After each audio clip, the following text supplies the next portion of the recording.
வணக்கம், welcome to டாஃபைஸ். இன்னைக்கு நம்ம என்ன பார்க்க போறோம் அப்படின்னா ஃபோக்கஸ் 2.0ல டெஸ்ட் நம்பர் 2 சீரீஸோட ஃபிசிக்ஸ் எக்ஸ்பிளனேஷன் வீடியோ தான் பார்க்க போறோம். சரிங்களா? ஃபர்ஸ்ட் கொஸ்டின் என்ன கொடுத்துருக்காங்க பாருங்க.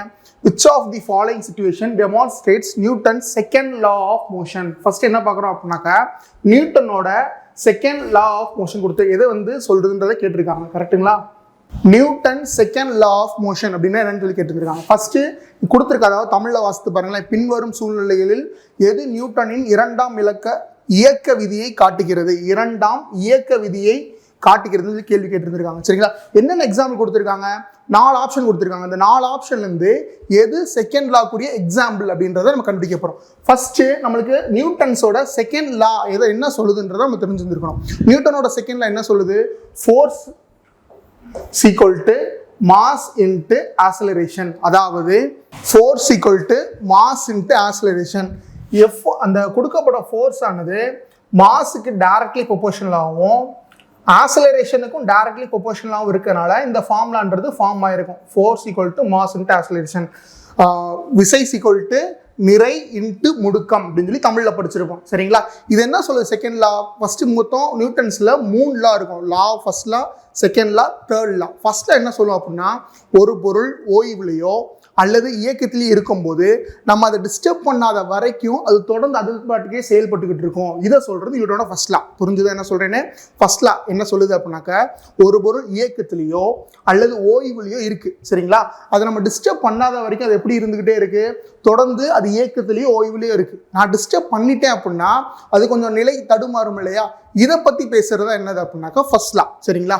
நியூட்டனோட ஃபர்ஸ்ட் லா. இது லா இன்னொன்று என்ன சொல்லுவாங்க அப்படின்னா லா ஆஃப் இனர்ஷியா அப்படின்னு சொல்லி சொல்லுவாங்க ஃபர்ஸ்ட் லாவை. செகண்ட் லா என்ன சொல்லுவோம் அப்படின்னாக்கா, ஃபோர்ஸ் ஆனது நிறைக்கும் முடுக்கத்துக்கும் நேர் விதத்தில் இருக்கும். அதாவது முடுக்கம் ஆனது ஆக்சிலரேஷன் கூட கூட ஃபோர்ஸ் கூடிக்கிட்டே இருக்குன்ற சொல்லும். அதே மாதிரி நிறை கூட கூட நம்மளுக்கு ஃபோர்ஸ் ஆனது அதிகமாக தேவைப்படும். ரெண்டுமே டைரக்ட்லி ப்ரொபோர்ஷனில் இருக்குன்னு சொல்றதா என்னது? Second law. தேர்ட் லா நம்ம எல்லாருக்குமே தெரிஞ்சலா தான். For every action there is equal and opposite reaction சொல்லி படிச்சிருப்போம். ஒவ்வொரு விசைக்கும் எதிர் விசை இருக்கும் அப்படின்ற சொல்றது தேர்ட் லா. இங்க என்ன கொடுத்துருக்காங்க? Second law. அப்பனா என்ன அர்த்தம்? முடுக்கமானது அதிகரித்துக்கிட்டே இருக்கும், நிறையானது அதிகரித்துக்கிட்டே இருக்கும் எப்ப விசை கூடும் போது. இப்ப ஆப்ஷன்ல இருந்து ஒவ்வொன்றா வாசித்து பாருங்க எதுக்கு மேட்ச் ஆகுதுன்னு. ஃபர்ஸ்ட் ஆப்ஷன் என்ன கொடுத்துருக்காங்க? a car speeding up on the road. அதாவது சாலையில் ஒரு கார் வேகம் எடுப்பது. வேகம் எடுக்குதுன்னு என்ன அர்த்தம்? இப்போ நம்ம பைக்கை ஓட்டிகிட்டு இருக்கோம், வேகம் எடுக்குதுன்னு என்ன கொடுப்போம்? ஆக்சிலேட்டர் கொடுப்போம். அதான் அப்போ என்ன சொல்ல வராங்க அப்படின்னா, நம்ம முடுக்கம் கொடுக்க கொடுக்க எனக்கு வேகம் தானாக கூடிக்கிட்டே இருக்கு. அப்போ இங்கே என்ன கூடிக்கிட்டே இருக்கு அப்படின்னா ஆக்சிலரேஷன் கூடிக்கிட்டே இருக்கு. இதை சொல்றது ஃபர்ஸ்ட் பாயிண்ட். புரிஞ்சுச்சா என்ன சொல்றேன்னு?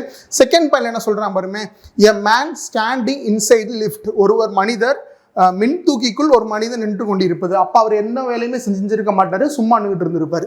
மூணாவது பாயிண்ட் என்ன சொல்றாங்க பாருங்க, a book laying still on the table. அதாவது மேஜையின் மீது ஒரு புத்தகம் அசையாமல் இருப்பது. இந்த மேஜையின் மீது ஒரு புத்தகம் அசையாமல் இருப்பது கீழே நம்மளுக்கு ஒரு கொஸ்டின் பார்ப்போம், அதோட டெஃபினிஷன்றது கீழே பார்த்துருவோம். சரிங்களா? அடுத்து பூமியை சுற்றி வரும் ஒரு செயற்கைக்கோள். பூமியை சுற்றி வரும் செயற்கைக்கோள். இது எதுக்குமே நம்ம இங்க பார்த்த ஃபார்முலாக்கு வரல. ஆனா ஃபர்ஸ்ட் ஆப்ஷன் மட்டும் என்ன வருது? முடுக்கம். அந்த சாலையில் ஒரு கார் வேகம் எடுப்பதுன்னு கொடுத்துருக்காங்க. வேகம் எடுக்குன்னு என்ன அர்த்தம்? ஏற்கனவே சொன்ன மாதிரி முடுக்கம் கொடுத்துக்கிட்டே இருக்கும், அதனால வேகமா போகுது. இப்போ முடுக்கம் அதிகமாச்சுன்னா என்ன அதிகமாகும்? ஃபோர்ஸ் அதிகமாகும். இதை பத்தி பேசுறது தான் செகண்ட் லா. அதனால இதுக்குரிய ஆன்சர் என்னது? ஆப்ஷன் ஏ. புரிஞ்சுச்சா நான் சொல்றேன்னு? இதுக்குரிய ஆப்ஷன் என்னது? ஆப்ஷன் ஏ. தமிழ்ல என்ன கொடுத்துருக்காங்க பாருங்க, சாலையில் ஒரு கார் வேகம் எடுப்பது. சரிங்களா? ஃபர்ஸ்ட் கொஸ்டின் முடிஞ்சிச்சா? இப்போ 3 லா இதில் படிச்சிருக்கீங்க. First law, second law, third law. ஃபர்ஸ்ட்ல என்ன சொல்லுச்சு? ஒரு பொருள் இயக்கத்திலேயோ ஓய்வுலையோ இருக்கும்போது அதை நீங்கள் டிஸ்டர்ப் பண்ணாத வரைக்கும் அது தொடர்ந்து அதோட இயக்கத்திலேயோ ஓய்வுலையோ இருக்கும் அப்படின்னு சொல்றது ஃபர்ஸ்ட் லா. சரிங்களா? அந்த லாவோட இன்னொரு பேர் என்னது? Law of inertia. Second law என்ன சொல்லுச்சு அப்படின்னாக்கா, மாஸ் கூட கூட ஃபோர்ஸ் ஆனது கூடிக்கிட்டே இருக்கும், அல்லது மாஸும் நிறையும் விசையும் நேர் விகிதத்துல இருக்கும் அப்படின்றது சொல்லுது.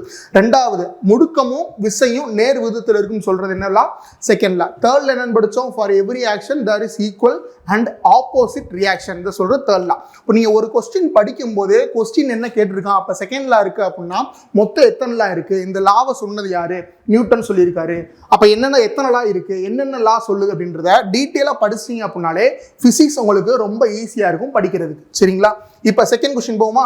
செகண்ட் கொஸ்டின்ல என்ன கொடுத்துருக்காங்க பாருங்களேன். What happens to the gravitational force between two objects if both of their masses are doubled? அதாவது இரண்டு பொருட்களின் நிறைகளும் இருமடங்காக மாற்றப்பட்டால் அவற்றுக்கிடையான ஈர்ப்பு விசை என்னவாக இருக்கும், அதாவது என்னவாகும் அப்படின்னு கேட்டிருக்காங்க.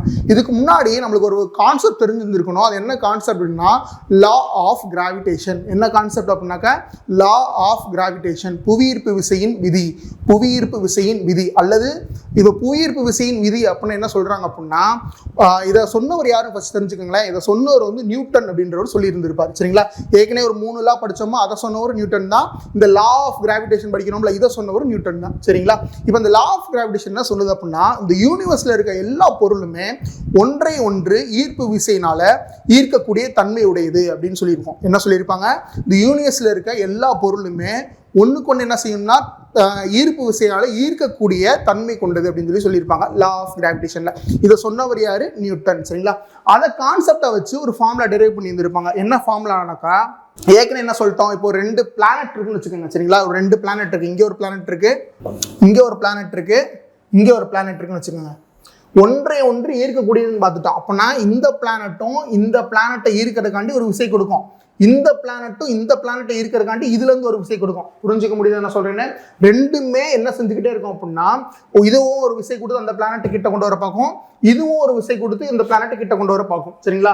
அது எவ்வளவு அமௌண்ட் கொடுக்குது, அந்த விசையானது எவ்வளவு இருக்கும் அப்படின்றத கண்டுபிடிக்கிறதுக்காண்டி நம்ம ஒரு ஃபார்முலா மாதிரி டெரைவ் பண்ணியிருப்பாங்க. சரிங்களா? அது என்ன ஃபார்முலானாக்கா, இந்த கொடுக்கப்படுற விசையானது எப்படி இருக்கும் அப்படின்னா, இந்த 2 டைரக்ட்லி ப்ரொபோர்ஷனல் டு, அதாவது எதனுடைய நேர்வத்தில் இருக்கும்னா, இந்த 2 பிளானட்டுக்கும் ஒரு இடை இருக்கும் இல்லையா, அந்த இடையினுடைய பெருக்கல்கள். அதாவது இதை வந்து மாஸ் 1, இப்போ இந்த பிளானட்டோட நிறைய வந்து மாஸ் 1 எடுத்துக்கிட்டேன் அப்படின்னா, இந்த பிளானட்டோட நிறை வெயிட் வந்து என்ன எடுத்துக்கிறேன், மாசை வந்து மாஸ் 2 அப்படின்னு எடுத்துக்கிறேன் வச்சுக்கோங்க. இதோட பெருக்கலுக்கு இந்த ஃபோர்ஸ் ஆனது நேர் விதத்தில் இருக்கும். இது ஃபர்ஸ்ட் பாயிண்ட். சரிங்களா?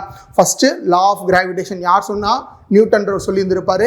இந்த லா ஆஃப் கிராவிடேஷன் படி என்ன அர்த்தம் அப்படின்னாக்கா, 2 பிளானட்டும் பிளானட்ஸ்ல இந்த யூனிவர்ஸ்ல இருக்க எல்லா பொருட்களுமே ஒன்றை ஒன்று என்ன எப்படி ஈர்க்கக்கூடியது, ஈர்ப்பு விசை கொண்டதா இருக்கும், ஒன்றை ஒன்று ஈர்த்து கொண்டே இருக்கும் அப்படின்றத நம்ம பார்த்துருக்கோம். சரிங்களா? கிராவிடேஷனல் இருந்துகிட்டே இருக்கும், புவியீர்ப்பு விசைன்றது இருந்துகிட்டே இருக்கும். நம்ம இங்கே பூமியில இருக்கனால அது புவியீர்ப்பு விசை. சரிங்களா? வேற ஏதாவது இருந்தோம் அப்படின்னாக்கா அது ஒரு ஃபோர்ஸ் அப்படின்றதா சொல்லியிருப்பாங்க. சரிங்களா? இப்போ அதன்படி நம்ம என்ன பண்றோம் அப்படின்னா, ஒரு எக்ஸாம்பிளுக்கு ஒரு 2 பிளானட்ஸ் எடுத்துக்கிறோம். சரிங்களா? இந்த ஒரு பிளானட், இது ஒரு பிளானட் வச்சுக்கோங்களேன். இப்போ இந்த பிளானட்டோடைய மாஸ் வந்து நான் என்ன எடுத்துக்கிறேன், M1 அப்படின்னு எடுத்துக்கிறேன். இந்த பிளானட்டோடைய மாஸ் என்ன எடுத்துக்கிறேன், M2 அப்படின்னு எடுத்துக்கிறேன். சரிங்களா? நான் கொடுக்க போற ஃபோர்ஸ் ஆனது இந்த 2 மாஸ், அந்த மாஸ் இருக்குல்ல, அதோடைய ப்ராடக்ட்ஸுக்கு டைரக்ட்லி ப்ரொபோர்ஷனலா இருக்கும். First point, force is directly proportional to M1 and M2. அடுத்து என்ன கூட போறேன் அப்படின்னா, force is inversely proportional to radius of the square. Radius of the square அப்படின்னா, இந்த M1 இதுல செய்யப்பட, இதுல இருந்து எவ்வளவு ஃபோர்ஸ் எனக்கு போகணும் அப்படின்னு சொல்லி தெரியணும் அப்படின்னா, இதோடைய ரேடியஸ் இருக்கும்ல, அதோடைய ஸ்கொயர் என்ன செஞ்சுறேன், இதில் அப்ளை பண்ணிடுறேன். சரிங்களா? ஒருவேளை இதுல இருந்து எவ்வளவு விஷயம் எனக்கு செயல்படுதுன்னு தெரியணும் அப்படின்னா, இதோட ரேடியஸ் நான் இப்போ இந்த பிளானட்டோட இருக்கிறனால இந்த பிளானட்டோட ரேடியஸ் போட்டேன் அப்படின்னாக்கா R². இதுதான் வச்சுதான் ஃபார்முலா வந்திருக்கும். என்ன ஃபார்முலா அப்படின்னா, F equal to இங்க எல்லாமே உங்களுக்கு ப்ரொபோர்ஷனல்ல இருக்கா, இந்த ப்ரொபோர்ஷன்ல இருந்து வெளியே எடுக்கிறதுக்கு நம்ம ஒரு கான்ஸ்டன்ட், அதாவது தமிழ்ல மாறிலி ஒன்று சேர்ப்போம். அந்த மாறிலி தான் இங்க என்னன்னாக்கா ஜி அப்படின்னாக்கா கிராவிடேஷனல் கான்ஸ்டன்ட். வெறும் கான்ஸ்டன்ட் கிடையாது, இங்க அதோட மீனிங் என்னது அப்படின்னாக்கா கிராவிடேஷனல் கான்ஸ்டன்ட். சரிங்களா? F equal to G into M1 into M2 divided by R². இதுதான் அந்த ஃபார்முலா. புரிஞ்சுக்க முடியுதா இந்த ஃபார்முலா எப்படி வந்துச்சுன்னு? ஃபர்ஸ்ட் லா ஆஃப் கிராவிடேஷன் சொன்னவர் யாரு? எல்லா பொருளுமே ஒன்றை ஒன்று என்ன செஞ்சுக்கிட்டே இருக்கும், ஈர்ப்பு விசையில ஈர்த்து கொண்டே இருக்கும். அது எவ்வளவு ஈர்ப்பு விசை கொடுக்குது அப்படின்றத கண்டுபிடிக்கிறது தான் இந்த ஃபார்முலா. புரிஞ்சுச்சா? அப்ப F equal to G equal to F equal to G into M1 into M2 divided by R². இந்த ஃபார்முலா புரிஞ்சுச்சா? அந்த ஃபார்முலா வந்து ரொம்ப ரொம்ப ரொம்ப ரொம்ப முக்கியமான ஒரு ஃபார்முலா. சரிங்களா? நல்லா படிச்சுக்கோங்க, ரிப்பீட்டடா கேட்க வேண்டிய ஃபார்முலா. இது உங்களுக்கு தெரிஞ்சிருக்கணும். அடுத்து இப்போ கொஸ்டின்குள்ள போயிடலாம். இப்போ கொஸ்டின் என்ன கொடுத்துருக்காங்க, what happens to the gravitational force between 2 objects if their masses are doubled. என்ன கொடுத்துருக்காங்க அப்படின்னா, பொருட்களின் நிறைகளும் இருமடங்காக மாற்றப்பட்டால். அப்போ இது உங்களுக்கு ஃபார்முலான்றது தெரியும். சரிங்களா? என்ன பண்றேன் அப்படின்னா, இந்த மாசஸ்ன்றது M1 M2 அப்படியே இருந்திருக்கு. ஆனா இங்க என்ன பண்ண சொல்லிட்டான், 2 objects their masses are doubled. அதாவது இரண்டு நிறைகளும் இரண்டு பொருட்களின் நிறைகளும் இரு மடங்கு ஆக்கப்பட்டால் அப்போ முதல் m1 m2 இருந்தது இப்போ என்ன மாறிடுச்சு அப்படின்னாக்க 2 into m1 2 into m2 மாறிடுச்சு. புரிஞ்சுங்களா என்ன சொல்றேன்னு? முதல் m1 m2 தான் இருந்துச்சு. ஒருவேளை நான் 2 இதை வந்து ரெண்டு நிறையுமே என்ன மாறிடுச்சு? இரு மடங்கா மாறிடுச்சு. அப்போ 2 into m1 2 into m2 மாறிடுச்சு. அப்போ எனக்கு விசை எவ்வளோ இருக்கும் அப்படின்றது கேள்வி. இது அப்படியே ஃபார்முலா எடுத்து போடுங்க. நம்மளுக்கு ஃபார்முலா என்னன்னு தெரியும்? F g into m1 m2 divided by r square. நான் சொல்லும் போதே நல்லா தெளிவாக அதை கவனிச்சுக்கிங்கன்னா நீங்கள் இப்போ சொல்லும் போதே நீங்கள் படிச்சிடலாம். சரிங்களா? F g into m1 into m2 divided by r square. இது ஃபார்முலா. சரிங்களா? இப்போ நம்மளுக்கு m1 m2 என்ன மாற்ற சொல்லியாச்சு? இரு மடங்கா மாற்ற சொல்லிட்டான். சரிங்களா? அதை அப்ளை பண்ணி பார்ப்போமா? F g into 2m1 2m2 divided by r square. புரிஞ்சு என்ன எழுதுறேன்னு? இதை தனியாக உங்களுக்கு கீழே எழுதி வைக்கிறேன். இப்போ நம்ம மாற்றின பார்த்து எப்படி எழுதுறோம்? F g into 2m1 into 2m2 divided by r square. இப்படி மாறிடுச்சான். கரெக்டாக இப்படி மாறிடுச்சு. இப்போ இந்த 2 இருக்கா அதை மல்டிப்ளை பண்ணும்போது என்ன எழுதுறோம்? 4 முன்னாடி வந்துருமா? இப்போ நான் என்ன பண்ணுறேன்? 2 மல்டிப்ளை பண்ணி முன்னாடி எழுதிக்கிறேன். 4 இன்ட்டு எழுதிக்கிறேன். அதுக்கப்புறமேட்டு g இன்ட்டு மற்றதை அப்படியே எழுதிக்கிறேன். g into m1 into m2 into divided by r square இப்படி எழுதிக்கிறேன். ஓகேயா? இப்படி எழுதிக்கிறேன். என்ன இருக்கு? எனக்கு எஃப் சீக்வல்ட்டுன்னு இருக்கு. இந்த எஃப் வந்து எனக்கு புதுசாக கிடைக்க போகிற எஃப். சரிங்களா? அதனால நான் என்ன போட்டுக்கிறேன்? F1 போட்டுக்கிறேன். எஃப் நியூ அப்படின்னு சொல்லி போட்டுக்கிறேன். புதுசாக கிடைக்க போகிற ஃபோர்ஸ் அப்படின்னால Fn போட்டுக்கிறேன். சரிங்களா? இப்போ இந்த இதுக்கு பதிலாக நம்ம கேட்குறேன் என்ன படிச்சு வச்சிருக்கோம்? நார்மல் எஃப்னு படிச்சு வச்சிருக்கோமா? இந்த எஃப் சீக்வல்ட்டு இந்த ஃபார்முலா தான் அப்படியே இங்கே வந்திருக்கு. அப்போ நம்ம என்ன எழுதிடலாம்? Fn சீக்வல்ட்டு புதுசாக கிடைக்க போகிற ஃபோர்ஸ் Fn சீக்வல்ட்டு 4 into ஏஎஃப் அப்படி போட்டலாமா? அதாவது ஏற்கனவே இருந்த ஃபோர்ஸ் வந்து எனக்கு எத்தனை மடங்கு ஆயிருக்கு? இப்போ 4 மடங்கு ஆயிருக்கு. 4 times ஆயிருக்கு. இப்போ ஆப்ஷனில் பாருங்க எப்படி வந்திருக்குன்றத. ஆப்ஷனே என்ன கொடுத்துருக்காங்க பாருங்களேன். ஃபர்ஸ்ட் ஆப்ஷனில் இருக்கு. the force becomes 4 times greater. Multiply பண்ணி வரதுனால கிரேட்டர். ஒருவேளை டிவைட் பண்ணி வந்துச்சுனாக்கா ஹாஃப் அப்படின்ற மாதிரி வந்திருக்கும். 2ஆல் டிவைட் பண்ணியிருந்தோம்னா ஹாஃப் அப்படின்ற மாதிரி கொடுத்துருப்பாங்க. இது நம்மளுக்கு என்ன வந்திருக்கு ஃபார்முலாவில்? 4 into F வந்திருக்கு. அப்போ ஏற்கனவே இருந்த ஃபோர்ஸோட இப்போ எத்தனை மடங்கு ஆயிருக்கு? 4 மடங்கு ஆயிருக்கு. 4 மடங்கு ஆயிருக்கு. அதனால நமக்கு இதோட ஆன்சர் என்னது அப்படின்னாக்கா the force becomes 4 times greater. ஓகேங்களா? சொல்றது புரிஞ்சுச்சா? ஓகே. இப்போ தேர்ட் கொஸ்டின் போலாமா? அப்போ இந்த ஒரு கொஸ்டின் படிக்கும் போது என்னென்ன கான்செப்ட் படிச்சிருந்திருக்க? லா ஆஃப் கிராவிடேஷன் என்ன? லா ஆஃப் கிராவிடேஷன் யார் சொன்னா? அது இரண்டு பொருட்களுக்கு இடையே நடைபெறும். அது போக அது எது இருக்கலாம் நேர் விதத்தில் இருக்கும்ன்றத படிச்சிருக்க. ஆர் ஸ்கொயர்னா என்ன படம்ன்றத படிச்சிருக்க. ஜினா ஒரு கான்ஸ்டன்ட் சொல்லி படிச்சிருக்க. அந்த ஜினா என்னென்னு கான்ஸ்டன்ட் படிச்சிருந்தோம்? கிராவிடேஷன் கான்ஸ்டன்ட் சொல்லி படிச்சிருந்தோம். அந்த ஜிக்கு ஒரு மதிப்பு இருக்கு. சரிங்களா? அந்த ஜிக்கு மதிப்பு இருக்கு. அதுக்கு ஒரு யூனிட் இருக்கு. இது எல்லாத்தையுமே நம்ம படிக்கணும். சரிங்களா? அது என்னன்றது அடுத்த கொஸ்டின் நம்ம படிச்சிருவோம். சரிங்களா? இப்போ இதை ஃபுல்லாக ஃபார்முலா அப்ளை பண்ணோம்னா நம்மளுக்கு என்ன வந்துருச்சு? 4 into force அப்படின்றது வந்திருக்கு. அதாவது ஏற்கனவே இருந்த ஃபோர்ஸோட 4 மடங்கு ஆயிருக்கு. அது அப்படியே அங்கே ஆப்ஷனில் பார்க்குறோம். the force becomes 4 times greater. Option A tick பண்ணிட்டு போயிட்டே இருக்க வேண்டியதான். அவ்வளோதான் அடுத்து. சரிங்களா? அப்போ மூணாவது கொஸ்டின். தேர்ட் கொஸ்டின் என்ன கொடுத்துருக்காங்க பாருங்க. ஃபர்ஸ்ட் கொஸ்டின் வாசித்துக்கோங்க. if a book is laying on the table and is not moving, which of the forces are balanced? ஒவ்வொரு வார்த்தையும் இதுல முக்கியம். சரிங்களா? First which are the forces are balanced கொடுத்துருக்காங்க. அப்படின்னு என்ன? தமிழ்ல என்ன கொடுத்துருக்காங்க பாருங்க. அதுக்கு ஒரு புத்தகத்தின் மேசையின் மீது நகராமல் இருந்தால், ஒரு புத்தகம் மேசையின் மீது நகராமல் இருந்தால் எந்த விசைகள் சமநிலையில் உள்ளன? சமநிலையில் உள்ளன என்ன அர்த்தம்? பேலன்ஸ்டு ஃபோர்ஸ், இன்பேலன்ஸ்டு ஃபோர்ஸ் நீ படிச்சிருந்திருப்பீங்க. பேலன்ஸ்டு ஃபோர்ஸ் என்ன அர்த்தம்னா, இப்போ இங்கே ஒரு டேபிள் இருக்குன்னு வச்சுக்கோங்களேன். இங்கே ஒரு டேபிள் இருக்கு. நான் ஒரு ஃபோர்ஸ் கொடுத்து தள்ள முற்படுறேன். சரிங்களா? அந்த டேபிள் நகராம அந்த நான் கொடுக்குற ஃபோர்ஸை தாங்கி நிற்கிது அப்படின்னா அது என்ன செய்யும்? அதுவும் எனக்கு எதிராக ஒரு விசையை கொடுத்துக்கிட்டே இருக்கும். கரெக்டு தானே? இப்போ நான் இங்கே ஒரு 4 Newton கொடுத்தேன்னா அதுவும் என்ன செய்யுது? 4 Newton கொடுக்க போய் தான் அந்த டேபிள் என்ன செய்யுது? நகராமல் இருக்கு. இது பேர் தான் என்னன்னு சொல்லுவாங்க அப்படின்னா பேலன்ஸ்டு ஃபோர்ஸ், சமநிலை விசை அப்படின்னு சொல்லி சொல்லுவாங்க. புரிஞ்சுச்சு என்ன கொடுக்குறேன்? நீ ஒரு ஃபோர்ஸ் கொடுக்கும் போது அந்த பொருளில் எந்த விதமான இயக்கமோ செயல்பாடோ நடந்திருக்க கூடாது. சரிங்களா? இங்க நீ 4 நியூட்டன் கொடுத்தனா அதுவும் என்ன கொடுத்துருக்கோம், 4 நியூட்டன் கொடுத்து அசையாம அப்படியே நிற்கும். இதை பேர் தான் என்ன சொல்றாங்க, சமநிலை விசை, பேலன்ஸ்டு ஃபோர்ஸ் அப்படின்றத சொல்றாங்க. சரிங்களா? இதே அன்பேலன்ஸ்டு ஃபோர்ஸ் அப்படின்னா என்ன, சமநிலை அற்ற விசைன்னு சொல்லுவாங்க தமிழ்ல. அப்படின்னு என்ன அர்த்தம் அப்படின்னா, இதே ஒரு டேபிள் இருக்கு, நான் என்ன செய்யறேன் அப்படின்னாக்கா, கூட இப்போ என்னால் ஒரு ஆளாக தள்ளி பார்க்குறேன், ஒரு பெரிய பீரோ, சரியா, நல்ல ஒரு பெரிய பீரோ இருக்கு, நான் தள்ளி பார்க்குறேன், 4 நியூட்டன் கொடுத்து என்ன செய்ய முடியல, அந்த பீரோ நகர்த்த முடியல. கூட இன்னொரு ஆளை கூப்பிட்றேன்னு வச்சுக்கேன், 2 பேர் சேர்ந்து என்ன நியூட்டன் கொடுக்குறோம் அப்படின்னா, நான் ஒரு 4 நியூட்டன் கொடுக்குறேன், சரியா, என்னோட நல்ல பலசாலியான ஆள் ஒரு வரப்பில், அவர் எவ்வளோ கொடுக்குறாப்புல, 6 நியூட்டன் கொடுக்குறாப்புல, 2 பேர் சேர்ந்து இந்த பீரோவை தள்ளுறதுக்கு முயற்சி பண்ணுறோம். இந்த பீரோ எவ்வளோதான் கொடுக்க முடிஞ்சிச்சு, அதால் 4 நியூட்டன் தானே கொடுக்க முடிஞ்சிச்சு. இப்போ இங்கே அதிகமாக இருக்குது, அப்படின்னா என்ன ஆயிரும், ஆட்டோமேட்டிக்காக இந்த டேபிள் இந்த சைடு மூவ் ஆக ஆரம்பிச்சிடும். இதன் பேர் தான் என்ன சொல்கிறாங்க அப்படின்னா அன்பேலன்ஸ்டு ஃபோர்ஸ், சமநிலை அற்ற விசை. சமநிலையிலிருந்து ஒரு பொருள் தவறும் போது ஏற்படக்கூடிய விசை தான் சமநிலை அற்ற விசை. நம்மளுக்கு இங்கே என்ன விசை கொடுத்துருக்காங்க, சமநிலை, அதாவது பேலன்ஸ்டு ஃபோர்ஸ். அப்படின்னா என்ன அர்த்தம், இது கொடுக்கும்போது அதுவும் நகராமல் இருக்கணும். அதை பார்த்து இந்த ஆப்ஷன்றதை கொடுக்க போகிறோம். சரிங்களா? ஃபர்ஸ்ட் ஆப்ஷன் என்ன கொடுத்துருக்காங்க பாரு, எல்லாமே உங்களுக்கு ஆன்சர் மார்க் ஆகிருக்கு, ஆனால் நீங்கள் ட்ரை பண்ணி பாருங்கள். சரிங்களா? எல்லா ஆப்ஷனையுமே வாசித்து இது ஏன் வராது அப்படின்றது மூலம் நீங்கள் படிச்சீங்கன்னா தான் உங்களுக்கு ஈஸியாக இருக்கும். ஃபர்ஸ்ட் ஆப்ஷன் என்ன கொடுத்துருக்காங்க,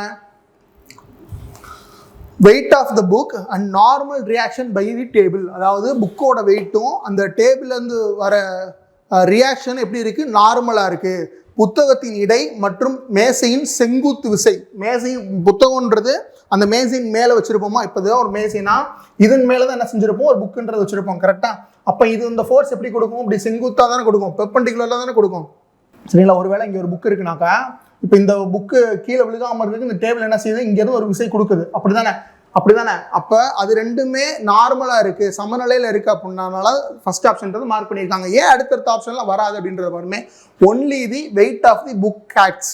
அதாவது புத்தகத்தின் இடை மட்டுமே செயல்பட்டுச்சு அப்படின்னா என்ன நடந்திருக்கும், அந்த டேபிளால் அந்த புத்தகத்தை தாங்க முடியாமல் இப்போ ஒன்றும் இல்லை, ஒரு டேபிள் மேலே ஒரு புத்தகத்தை வைக்கிறதுக்கும் ஒரு நல்ல ஒரு பெரிய ஒரு A4 ஷீட் மாதிரி எடுத்துக்கோங்க, அந்த ஷீட்டு மேலே உங்களுக்கு புக்கை வைக்கிறதுக்கு என்ன ஒரு இது ஏற்படும், வித்தியாசம் இருக்கும். டேபிள் மேலே புக் வச்சிங்க அப்படின்னா இந்த டேபிள்லேருந்து ஒரு ஃபோர்ஸ் கொடுத்து அந்த டேபிளானது என்ன செய்யாது, அந்த புக்கை கீழே விடாது அல்லது மடங்க விடாது, கீழே அப்படி தாழ பெண்டோ எதுவுமே ஆகாது. இதே நான் ஒரு பேப்பர் மேலே வச்சேன் அப்படின்னா அது பெண்டாகிறதுக்கு வாய்ப்பு இருக்குது, ஒருவேளை கிழிஞ்சு கீழே விழுற கூட வாய்ப்பு இருக்குது. ஏன் வாய்ப்பு இருக்குது, அந்த பேப்பர்னால அதுக்கு ஏற்ற மாதிரி ஃபோர்ஸ் என்ன செய்ய முடியாது, கொடுக்க முடியாது. அப்போ என்னென்ன ஆக்ட் ஆகுது, இதில் அந்த டேபிளோட ஃபோர்ஸ் ஆக்ட் ஆகுது, அந்த புக்கோட ஃபோர்ஸ் ஆக்ட் ஆகுது, 2 ஃபோர்ஸுமே ஆக்ட் ஆகுது. அதனால தான் இங்கே ஆப்ஷனே மார்க் பண்ணியிருக்காங்க. ஆனால் பீல் என்ன கொடுத்துருக்காங்க, வெயிட் ஆஃப் த புக்கு மட்டும்தான் இருக்குது அப்படின்னு கொடுத்துருக்காங்க. இல்லை, என்ன ஆக்ட் ஆகுது, இந்த டேபிளோட விசையும் மேசையின் செங்குத்து விசையும் என்ன செய்யுது, இதில் ஏற்படுகிறது. அடுத்து 3வது என்ன கொடுத்துருக்காங்க பாருமே, புத்தகத்தின் எடை மற்றும் உராய்வு விசை.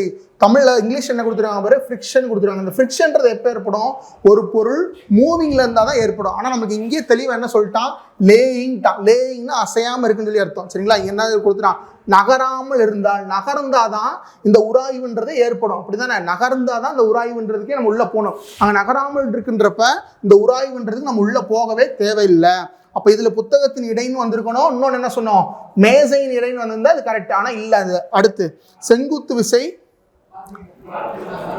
மற்றும் உராய்வு விசை. ஏற்கனவே மேலே படிச்சதுதான். இல்லை உராய்வு விசை இருக்கா, ஒரு பொருள் நகராமல் இருந்துச்சுன்னா அங்கே உராய்வு விசையே இருக்காது. அப்போ நம்மளுக்கு ஆப்ஷன் என்ன வரும், ஆப்ஷன் ஏ. புரிஞ்சுக்க முடியுதா? அடுத்த கொஸ்டின் போலாமா? இது ஒரு நல்ல கொஸ்டினை மெதுவாக நிறுத்தி என்ன கொடுத்துருக்காங்க என்ன கேட்டிருக்காங்க மட்டும் பாசி. இந்த இவ்வளோ பெரிய கொஸ்டினை பார்த்தோன்னா டக்குன்னு ஸ்கிப் பண்ணிட்டு போயிடாதீங்க. சரிங்களா? இதெல்லாம் ரொம்ப ரொம்ப ஈஸியான கொஸ்டின். என்ன கொடுத்துருக்காங்க பாருங்களேன், which phenomenon successfully explained by the universal law of gravitation. நான் வந்துருச்சா, யூனிவர்சல் லா ஆஃப் கிராவிடேஷன் யார் சொன்னது, யூனிவர்சல் லா ஆஃப் கிராவிடேஷன் யார்ப்பா சொன்னது, கரெக்ட். யார் சொன்னா, நியூட்டன்றவர் சொல்லியிருந்திருப்பார். இதுதானே போனதில் படித்தோம். அடுத்து என்ன கொடுத்துருவாங்க, relies on the combined and differential gravitational attraction exerted by the both moon and the sun on earth. தமிழ் அப்படியே கொடுத்தாங்க, தமிழில் வாசித்தாலே உங்களுக்கு புரிஞ்சிடும். அதுக்கு நான் எக்ஸ்பிளேஷன் கொடுக்குறேன். சரிங்களா? தமிழ் என்ன கொடுத்துருக்காங்க பாருங்களேன், புவியீர்ப்பு விதியால் விளக்கப்படும் எந்த நிகழ்வு பூமிக்கும் சந்திரன் மற்றும் சூரியனுக்கும் இடையில், பூமியில், ஓகேங்களா, இது ஆக்சுவலாக பூமியில் இருக்கும், பூமியில் சந்திரன் மற்றும் சூரியனுக்கும் இடையே உள்ள ஈர்ப்பு விசையை அடிப்படையாக கொண்டது. எது பூமியில சந்திரன் மற்றும் சூரியனுடைய ஈர்ப்பு விசையை அடிப்படையாக கொண்டு செயல்படுற விஷயம் என்ன, அதுதான் கேள்வி. சரிங்களா? கேள்வி புரிஞ்சிருச்சா? அதாவது பூமியில சந்திரன்லேருந்து ஒரு விசை வருது, சூரியன்லேருந்து ஒரு விசை வருது, ரெண்டையுமே அடிப்படையாக கொண்டு ஒரு பொதுவான விஷயம் நம்ம பூமியில செயல்படும். சரிங்களா? அது கீழே கொடுத்துருக்க ஆப்ஷன்ல எது அப்படின்றத நம்ம கண்டுபிடிக்க போறோம். சரிங்களா? ஃபர்ஸ்ட் இப்போ ஏற்கனவே நம்ம பார்த்துட்டோம், ஒவ்வொரு பொருளும் என்ன செய்யுது, தன்னிடத்துலேருந்து ஒரு புவி ஈர்ப்பு விசையை செயல்படுத்தும் அப்படின்னு சொல்லி பார்த்துட்டோம். அதுக்கு தான் ஃபார்ம்ல என்ன படித்தோம், F = G, அதாவது gravitational constant into M1 into M2 divided by R². இந்த ஃபார்ம்ல படிச்சிங்களா? அப்போ பூமி இங்கே இருக்குன்னு வச்சுக்கோங்களேன், பூமி இருக்கு, இங்கே இருக்குள்ள ஒரு 3 இருக்கும், சூரியன்றது ரொம்ப இங்கே தள்ளி இருக்கும், அப்படிதான் பக்கத்தில் இருக்கிறது 3 தான் இருக்கும். சரிங்களா? அப்போ இந்த சூரியனும் ஒரு குறிப்பிட்ட விசையை இந்த நம்ம பூமி மேலே செலுத்தும், சூரியனும் ஒரு குறிப்பிட்ட விசை என்ன செய்யும், பூமியில செலுத்தும். இந்த சந்திரனும் குறிப்பிட்ட விசை என்ன செய்யும், பூமி மேல செலுத்தும். இப்போ சூரியன் எவ்வளவு விசையை செலுத்துது அப்படின்றத கண்டுபிடிக்க நம்ம என்ன ஃபார்முலா போடுவோம், இந்த ஒரு கிராவிடேஷனல் கான்ஸ்டன்ட் அப்ளை பண்ணுவோம், சூரியனோட எடை போடுவோம், பூமியோட எடை போடுவோம், பூமியோட எடை, அதாவது இந்த சூரியன்லேருந்து எவ்வளவு விசை கண்டுபிடிக்கிறோம் நம்ம என்ன செய்வோம், கிராவிடேஷனல் கான்ஸ்டன்ட் போடுவோம், பூமியோட எடை போடுவோம், சூரியனோட எடை போடுவோம். இந்த R²ன்றது இந்த இதுல இருந்து செயல்படுற விசை தானே, அப்ப அப்படின்ற என்ன போடுவோம், அதோடைய ரேடியஸ் எவ்வளவு இருக்கோ அதோடைய ஸ்கொயர் மதிப்பு போடுவோம். இப்போ இதே சந்திரனுக்கு என்ன போடுவோம், அதே மாதிரி போட்டு சந்திரனோட எடை அப்புறம் சந்திரன்ல அந்த இருக்க அந்த ரேடியஸோட ஸ்கொயர் இதை ஃபுல்லாக போட்டு நம்ம என்ன வேல்யூ கண்டுபிடிப்போம், 2 வேல்யூ கண்டுபிடிப்போம். இப்போ 2 வேல்யூமே எப்படி இருந்திருக்கும் அப்படின்னாக்க, சந்திரன்லேருந்து வரக்கூடிய விசையானது இங்கே பார்க்கும்போது அதிகமாகவும், ஏன்னா அது ரொம்ப பக்கத்தில் இருக்கா, அப்போ கம்மியான டிஸ்டன்ஸ் தான், அப்போ விசைன்றது நல்லா அதிகமாகவே செயல்படும். சரிங்களா? சூரியன்லேருந்து வரக்கூடிய விசையானது கொஞ்சம் கம்மியாகவும் இருக்கும். எப்போ இதை கம்பேர் பண்ணும், இங்கே கம்பேர் பண்ணும்போது அப்போ எதுக்கு விசை அதிகமாக இருக்கும், இப்போ இங்கே FM அப்படின்னு சொல்லி போறேன்னு வச்சுக்கோங்களேன், இதுலேருந்து வரக்கூடிய விசை வந்து FS அப்படின்னு சொல்லி போறேன்னு வச்சுக்கோங்களேன். எதுக்கு விசை அதிகமாக இருக்கும்னா, 3லேருந்து வரக்கூடிய விசை தான் இங்கே என்ன இருக்கும் அப்படின்னாக்கா அதிகமாக இருக்கும், ஃபர்ஸ்ட் பாயிண்ட்டு. சரிங்களா? அதனால தான் நம்மளுக்கு பகலில் விட நைட்டு அலைகளுடைய வேகமும் தூரமும் அதிகமாக இருக்கும். கடல் ஓரங்களில் பார்த்துருப்பீங்கல்ல, நம்ம காலையில் போயிருந்துருப்போம், கடலில் கொஞ்சம் தான் வந்திருக்கோம், ஆனால் நம்ம இரவு நேரங்களில் போகும்போது ஏற்கனவே வந்து தூரத்தை விட ரொம்ப அதிகமான தூரங்கள் இருக்கும், அலைகளுடைய வேகமும் அதிகமாக இருக்கும். சரிங்களா? அப்போ ஃபர்ஸ்ட் கான்செப்ட் எதனால் அப்படின்றது இந்த கான்செப்ட். சரிங்களா? ஒவ்வொரு பொருள்ல இருந்தும் ஒரு ஈர்ப்பு விசை வெளியே வருது. அப்போ சூரியன்லேருந்து ஒரு ஈர்ப்பு விசை வந்திருக்கும், இந்த சந்திரன்லேருந்து ஒரு ஈர்ப்பு விசை வந்திருக்கும். சந்திரன் நம்மளுக்கு கிட்டக்க இருக்கிறதுனால இதில் இந்த ஃபோர்ஸ் ஆஃப் மூன்ன்றது என்னவா இருக்குது, அதிகமாக இருக்குது. இதை பற்றி நம்மளுக்கு சொல்கிற விஷயம் என்ன அப்படின்னா, அலைகள், பெருங்கடலில் ஏற்படக்கூடிய அலைகள் தான் என்ன சொல்லுது, இந்த விஷயங்களை பற்றி நம்மளுக்கு தெளிவுற சொல்லுகிறது. புரிஞ்சுச்சா நான் சொல்கிறேன்? இன்னொரு விஷயம், ஒரு சின்ன கான்செப்ட், அது என்ன கான்செப்ட்னா, ஒரு எர்த் இருக்குல்ல, இப்போ எர்த்தில் இந்த பாயிண்ட் என்னன்னு சொல்லுவோம் அப்படின்னாக்கா போல் அப்படின்னு சொல்லுவோம். மேலே இருக்க பாயிண்ட் வந்து நார்த் போல்னு சொல்லுவோம், கீழே இருக்க பாயிண்ட் வந்து என்னன்னு சொல்லுவோம், சவுத் போல் அப்படின்னு சொல்லி சொல்லுவோமா. இந்த பாயிண்ட் என்னன்னு சொல்லுவோம் அப்படின்னாக்கா ஈக்குவேட்டர் அப்படின்னு சொல்லி சொல்லுவோம். அதாவது இந்த பாயிண்ட் வந்து என்னன்னு சொல்லுவீங்க, போல், அதாவது நார்த் போல்னு சொல்லுவீங்க. இந்த பாயிண்ட் சவுத் போல்னு சொல்லுவீங்க. இந்த பாயிண்ட் என்னன்னு சொல்லுவீங்க, ஈக்குவேட்டர்னு சொல்லுவீங்களா. நம்ம கிராவிடேஷனல் ஃபோர்ஸ் நம்ம படிக்கிறோம் இல்லையா, இந்த லைனுக்கு பேர் ஈக்குவேட்டர் லைன் சொல்லியிருக்கோம். நம்ம ஒரு இமேஜினரி லைன் வரைஞ்சிருப்போம். லாங்கிடியூட் ஆக்டிடியூட் படிக்கும் போது கரெக்டாக சென்டரில் இருக்க பகுதி வந்து ஈக்குவேட்டர் வந்து படிச்சுருப்பீங்க. இதில் எந்த பகுதியில் கிராவிடேஷனல் ஃபோர்ஸ் அதிகமாக இருக்கும் கம்பேர் பண்ணும்போது அப்படின்னாக்கா, இந்த நார்த் போலில் இப்போ இங்கே ஒரு ஜியோட மதிப்பு, இங்கே ஒரு ஜியோட மதிப்புன்றது டிஃபர் ஆகும். சரிங்களா? எங்கே இருக்க ஜியோட மதிப்பு அதிகமாக இருக்குன்னு கேட்டிங்கன்னா, இந்த போல்கள், அதாவது நார்த் போல்லையும் சவுத்து போல்லையும் என்ன இருக்கும் அப்படின்னா ஜியோட மதிப்பு அதிகமாக இருக்கும். இப்போ நார்த் போலில் இருக்க ஜியோட மதிப்புன்றது ஈக்குவேட்டர் லைன்ல இருக்க ஜியோட மதிப்பு. ஜி அப்படின்னா ஒன்றும் இல்லை, கிராவிடேஷனல், அதாவது நார்த் போல் இருக்கக்கூடிய கிராவிடேஷனல், ஈக்குவேட்டர் லைன்ல இருக்கக்கூடிய கிராவிடேஷனல். எங்க அதிகமாக இருக்கும் அப்படின்னு பார்த்தோம், நார்த் போல் அல்லது சவுத் போல், ரெண்டுலையுமே சரி. ஓகேங்களா? அதாவது இங்கே தான் என்னவா இருக்கும் அப்படின்னா கிராவிடேஷன் அதிகமாக இருக்கும். இந்த 2 மாறுபாட்டினால தான் நம்மளுக்கு என்ன ஏற்படுது அப்படின்னாக்கா இந்த அலைகள் அப்படின்றது ஏற்படுது. நம்மளுக்கு இங்கே கொஸ்டின் என்ன கொடுத்துருக்காங்க, அலைகள் எப்படி இருக்கிறது நீங்க படிச்சிட்டீங்க. சரிங்களா? அதாவது படிச்சிட்டீங்க. இங்கே என்ன கொடுத்துருக்காங்க, சந்திரன் மற்றும் சூரியனுக்கு இடையில் உள்ள ஈர்ப்பு விசை. அப்போ நான் எதுனா இப்போ ஆப்ஷன்ல பாருங்க, கல்லை வட்டப்பாதையில் வைத்திருக்கும் மைய நோக்கு விசை, இதுவா? கிடையாது. கீழே என்ன கொடுத்துருக்காங்க, கடல் அலைகள் உருவாகுதல். இந்த காரணத்தினால தான் என்ன உருவாகுதுன்னு படித்தோம், கடல் அலைகள் உருவாகுதுன்னு படிச்சிருக்கோம். அதனால இதோட ஆப்ஷன் என்னது, டி. அடுத்து பாருங்களேன், துருவத்திலிருந்து கரெக்டு தான், துருவத்திலிருந்து நில நடுக்கோட்டு, தமிழ் இங்கிலீஷ் என்ன கொடுத்துருக்காங்க பாருங்களேன், ஆப்ஷன் சி கரெக்டு. ஆனால் இங்கே நம்மளுக்கு என்ன இல்லை, இது வந்து மூணாலேயோ சன்னாலேயோ இது ஏற்படலை. கரெக்டாக the decrease in the value of g from poles to equator. அங்கே படித்தோமா எங்கே அதிகமாக இருக்கும், போல்ஸில் ஜியோட மதிப்பு அதிகமாக இருக்கும், ஈக்குவேட்டரில் கம்மியாக இருக்குன்னு சொல்லி படிச்சிருந்தோமா. இந்த பாயிண்ட் கரெக்டு. ஆனால் அது எதனால் ஏற்படலை, சன்னியாலேயோ இல்லை மூணுனாலேயோ என்ன ஏற்படலை, இந்த மாற்றம் ஏற்படலை. அந்த மாற்றம் ஏன் சார் ஏற்படுது அப்படின்னா நம்ம பூமியோட ஷேப் என்ன, உருளை கிடையாது, ஜியாய்டு ஷேப்னு சொல்லுவாங்க. இங்கிலீஷ் என்ன கொடுத்து சொல்லுவாங்க அப்படின்னாக்கா ஜியாய்டு ஷேப் அப்படின்னு சொல்லி கொடுத்து சொல்லுவாங்க. உருளைனா கோள வடிவம்னு சொல்லுவாங்க தமிழில். கரெக்டாக அப்போ கோள வடிவம்னு என்ன அர்த்தம், மேற்பகுதி ரெண்டும் கொஞ்சம் அமுகனமா இருக்கும், நடுவில் வந்து என்ன செஞ்சிருக்கும், வீங்கனமா இருந்திருக்குமா, அதான் என்ன ஷேப்பு, ஜியாய்டு ஷேப்பு. நம்ம கரெக்டாக அப்படி வரையணும்னா எப்படி வரையுமா, ஜியாய்டு ஷேப்னா தப்பா வரைகிறேன், ஜியாய்டு ஷேப்ல இருக்கும். சரிங்களா, அப்போனா என்ன அர்த்தம், மேல் பகுதி ரெண்டும் ஈக்குவல். இப்போ இங்கே ஒரு லைன் சென்டர் லைன் போச்சுன்னு வச்சுக்கலாம், இந்த லைனுக்கு இந்த ரெண்டு பகுதியும் கிட்டக்கையும் இந்த ரெண்டு பகுதி ரொம்ப தூரமா இருக்குமா, இந்த நம்ம ஜியாய்டு ஷேப்னால தான் இந்த கிராவிடேஷன் குறையதே தவிர இந்த மூன் அண்ட் சன்னுக்கும் இந்த கிராவிடேஷனல் அந்த ஜியோட மதிப்பு குறையிறதுக்கும் காரணம் இல்லை. ஆனால் அது குறையிறது கரெக்டு. இந்த குறையினால என்ன ரெண்டு காரணத்தினால கடல் அலைகள் ஏற்படுதுன்னு படிச்சிருக்கீங்க. ஒரு காரணம் சன் அண்ட் மூணு, இன்னொரு காரணம் வந்து இந்த போல்ஸ் அண்ட் ஈக்குவேட்டர். ஆனால் சன் அண்ட் மூணுனால தான் இந்த ஓசன் ஏற்படுது தவிர சன் அண்ட் மூணுனால என்ன குறையலை, இந்த ஜியோட மதிப்பு குறையலை. அப்போ இந்த ஆப்ஷன் வராது. ஓகேயா, அப்போ இந்த ஆப்ஷன் தான் correct, option B. Fourth option கொடுத்துருக்காங்க, the motion of planets around the sun. motion of planets என்ன அர்த்தம், சூரியனை சுற்றி கிரகங்கள் இயக்கம். சூரியனை சுற்றி கிரகங்கள் இயக்கத்திற்கும் சந்திரனுக்கும் சம்பந்தமே இல்லை. கரெக்டா, சூரியனை சுற்றி கிரகங்களுக்கு சூரியனுக்கு சம்பந்தம் இருக்கு. சூரியன் தான் என்ன செஞ்சிருந்திருக்கோம், ஒரு ஃபோர்ஸ் அனுப்பிச்சு தன்னை அப்படியே சுற்றி வர மாதிரி ரெடி பண்ணி வச்சிருக்கோம். அப்படிதான் நம்ம சுத்திக்கிட்டு இருக்கு. ஆனா அதுக்கு எதுக்கு சம்பந்தம் இல்லை, சந்திரனுக்கு சம்பந்தம் இல்லை. அதனால என்ன வராது, ஆப்ஷன் டியும் வராது. ஓகேங்களா, அடுத்த கொஸ்டின் போலாமா. ஒவ்வொரு கொஸ்டினும் ஒவ்வொரு கான்செப்ட். சரிங்களா, நீ இப்போ ஒரு 4 கொஸ்டின் தான் பார்த்துருக்கோம். 4 கொஸ்டின்லையுமே 4 கான்செப்ட் இருந்திருக்கு. நீ 4 கான்செப்டை படிச்சுட்டு அப்படின்னா, தெளிவாக படிச்சுட்டு அப்படின்னா அடுத்து அந்த கொஸ்டின்லேருந்து எவ்வளோ ட்விஸ்ட்டாக நீ கேட்டாலும் நீ ஆன்சர் பண்ணுற மாதிரி தான் இருக்கும். அடுத்த கொஸ்டினை கொடுத்துருங்க பாருங்களேன். What will be the acceleration due to gravity on a planet whose masses and radius are double to the that of earth. அதாவது நம்ம எர்த்தை விட, பூமியை விட, அதான் கொடுத்துருக்கான், பூமியின் நிறை மற்றும் ஆரத்தை போல 2 மடங்கு கொண்ட ஒரு கோளில். புரிஞ்சு கொடுத்துருக்கானு. இப்போ பூமியோட நிறை அப்படின்றது, இப்போ எர்த்தோட நிறை அப்படின்னு நம்ம இப்போ எர்த்துன்னு எடுத்து எழுதி இதோட நிறை மாஸ் என்னவா இருக்கும், எம்னு வச்சுக்கிறேன்னு வச்சுக்கோங்களேன். அடுத்து என்ன கொடுத்துருக்கான், ஆரம் கொடுத்துருக்கானா. இப்போ இதோட ரேடியஸ் வந்து நான் ஷார்ட் ஃபார்மா ஜி அப்படின்னு சொல்லி வச்சுக்கிறேன். ஓகேங்களா, அடுத்து என்ன கொடுத்துருக்கான் பாருங்களேன். இதே மாதிரி இன்னொரு பிளானட் இருக்கான். அந்த பிளானட்டுக்கு ஒரு கொண்ட ஒரு கோளில் கொடுத்துருக்காங்களா, அதான் இங்கிலீஷ்ல பிளானட் எழுதிருக்கேன். அந்த பிளானட்டோட நிறை எவ்வளவு இருக்கு, இங்க எம் இருந்துச்சுன்னா அங்க எவ்வளவு இருக்க போகுது, 2 மடங்கு. அப்பனா இங்க எம் இருந்துச்சுன்னா இங்க எவ்வளவு இருக்கும், 2m இருக்கும்.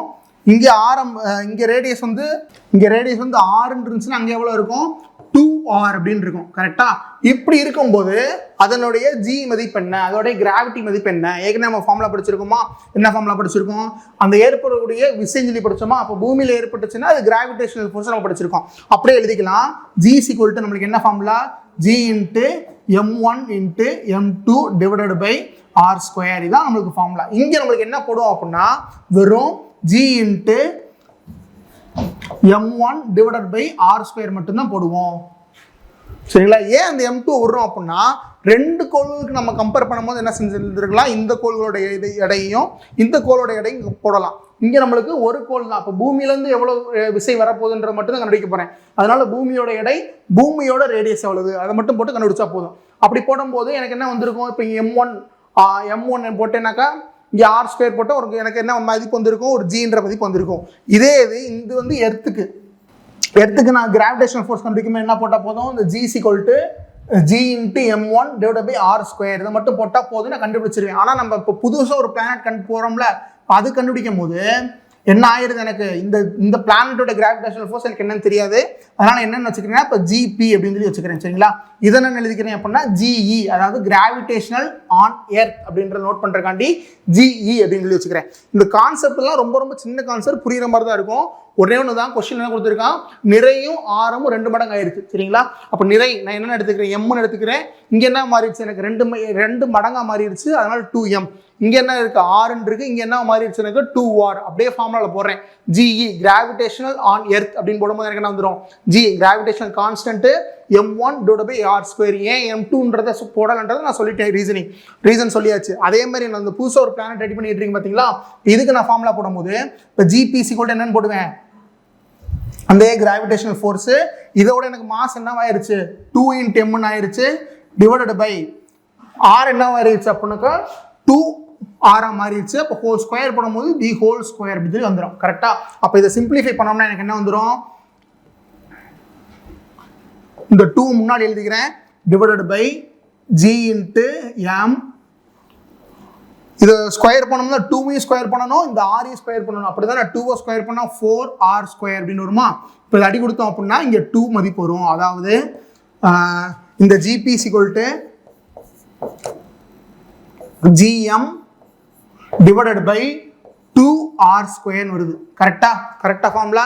ஏற்கனவே உனக்கு என்னன்னு தெரிஞ்சிருக்கும், இந்த இதோடைய மதிப்பு தான் என்னன்னு எழுதி வச்சிருக்க, இந்த கிராவிடேஷனல் ஃபோர்ஸ் ஆன் எர்த்னு எழுதி வச்சிருக்க. கரெக்டா? கிராவிடேஷனல் ஃபோர்ஸ் ஆன் எர்த்னு எழுதி வச்சிருக்க. அப்போ இதுக்கு என்ன எழுதிக்கலாம், GP = 2 × GE. அதாவது இந்த நீ புதுசாக ஒரு பிளானட் சொன்னாங்கல்ல, அதோட கிராவிடேஷனல் ஃபோர்ஸ் எப்படி இருக்கும் அப்படின்னாக்கா,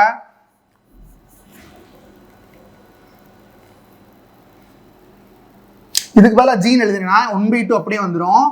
அதுக்கப்புறமேட்டு GE எர்த்தோட கிராவிடேஷனுடைய பாதி அளவு இருக்கும். எர்த்தோட கிராவிடேஷனோட எவ்வளோ இருக்கும், பாதி அளவு இருக்கும். இதுதான் கான்செப்ட். சரிங்களா? இப்போ ஆப்ஷனில் பாருங்க, எர்த்தோட கிராவிடேஷனோட 2 மடங்காக இருக்குமா, அல்லது எர்த்தோட கிராவிடேஷனோட 4 மடங்கு குறையுமா, அல்லது எர்த்தோட கிராவிடேஷனில் பாதி இருக்குமா, இல்லை எர்த்தோட கிராவிடேஷனுக்கு சமமாக இருக்குமா. நம்ம என்ன கண்டுபிடிச்சிருக்கோம், எர்த்தோட கிராவிடேஷனுக்கு பாதி இருக்கும். அப்போ ஆப்ஷன் C G/2. புரிஞ்சுச்சா நான் சொல்லுறேன்? ஒரே கான்செப்ட் தான் அவனே, நம்ம ஏற்கனவே படித்தோம்ல, அதே கான்செப்ட் தான் திரும்ப வந்திருக்கும். சரிங்களா? அந்த மாதிரி தான் உங்களுக்கு சிலபஸ் எடுத்துருக்காங்க.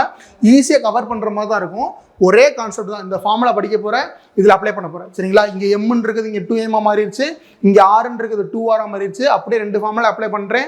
எனக்கு GPC = gm/r² கிடைக்குது.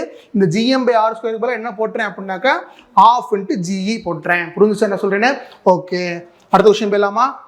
சரி, இப்போ இந்த கொஸ்டின் பார்க்கறதுக்கு முன்னாடி ஃபர்ஸ்ட் இதுக்கு மேலே மீனிங் தெரிஞ்சுக்கிட்டு பார்த்தீங்கன்னா நல்லா இருக்கும். ஃபர்ஸ்ட் யூனிஃபார்ம் சர்க்குலர் மோஷன் அப்படின்னு என்னன்றதை பார்க்கணும். சரிங்களா? தமிழ் என்ன கொடுத்துருக்காங்க, சீரான வட்ட இயக்கம் அப்படின்னு என்ன தெரியணும். அடுத்து என்ன கொடுத்துருக்கான் பாருங்க, திசை வேகம் கொடுத்துருக்கான், வெலாசிட்டி அப்படின்றது என்னன்னா தெரியணும். இது ரெண்டும் தெரிஞ்சதுக்கு அப்புறம் தான் அந்த கொஸ்டின் அட்டெண்ட் பண்ற மாதிரி இருக்கும். சரிங்களா? ஃபர்ஸ்ட் கொஸ்டின் மட்டும் வாசித்துக்கங்க. In uniform circular motion the direction of velocity of an object is. First velocity அப்படின்னா என்னன்னாக்கா தமிழ்ல திசை வேகம் அப்படின்றத படிச்சிட்டீங்க. சரிங்களா? திசை வேகம்னா என்ன, வேகம்னா என்ன, ஸ்பீடு நம்ம என்ன ஃபார்ம்ல போடுவோம், டிஸ்டன்ஸ் பை டைம்னு போடுவோமா. இதே இது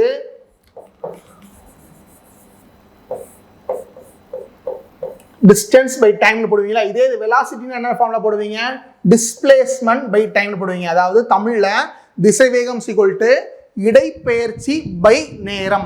அதான ஃபார்முலா போடுவீங்க, இடப்பெயர்ச்சி பை நேரம். ஏன் இதை இடப்பெயர்ச்சின்னு கூடிய வெலாசிட்டி = டிஸ்பிளேஸ்மெண்ட் பை டைம். ஓகேங்களா? இது ரெண்டுத்துக்கும் மேஜரா என்ன வித்தியாசம் அப்படின்னா, டிஸ்டன்ஸ் அப்படின்னு நம்ம சொல்லும்போது அது எவ்வளவு தூரம் போயிருக்கு அப்படின்றது மட்டும் சொன்னா போதும். இந்த டிஸ்பிளேஸ்மெண்ட் நம்ம சொல்லும்போது என்ன சொல்லணும் அப்படின்னா, அது எவ்வளவு தூரம் போயிருக்குன்றதையும் சொல்லணும், அது எந்த திசையில போயிருக்குன்றதையும் சொல்லணும். சரிங்களா? இங்கிலீஷ்ல டிஸ்டன்ஸை சொல்லும்போது மேக்னிடியூட் அப்படின்னு மட்டும் சொல்லுவாங்க. அதாவது எண்ணியல் அலகு மட்டும் போதுமானது. இடப்பெயர்ச்சி டிஸ்பிளேஸ்மெண்ட்டுக்கு என்ன வேணும் அப்படின்னா, அது டைரக்ஷனும் வேணும், அதுக்கு மேக்னிடியூடும் வேணும். நீங்க நார்மலா சொல்ல முடியாது 5 கிலோமீட்டர் போயிருக்கான்றத சொல்ல முடியாது, எந்த டைரக்ஷன்ல போயிருக்கான் அப்படின்றத ரெண்டையுமே சேர்த்து சொல்றதா என்னது அப்படின்னாக்கா டிஸ்பிளேஸ்மெண்ட். சரிங்களா? இந்த மாதிரி டைரக்ஷன் மேக்னிடியூட் வந்துருந்துச்சு, திசையும் குறிக்குது, எவ்வளோ அளவு அப்படின்றதையும் சொல்லுச்சு அப்படின்னா அது என்ன குவான்டிட்டின்னு சொல்லுவோம் அப்படின்னாக்கா வெக்டார் குவான்டிட்டி அப்படின்னு சொல்லுவோம். என்ன குவான்டிட்டி, வெக்டார் குவான்டிட்டி. தமிழ்லேயும் அது என்னன்னு சொல்லுவாங்கன்னா வெக்டார் அலகு அப்படின்றத சொல்லுவாங்க. நம்மளுக்கு பின்னாடி ஒரு கொஸ்டின் வரும், அது சேர்த்து தான் சொல்றேன், நல்லா கவனிச்சுக்கோங்க.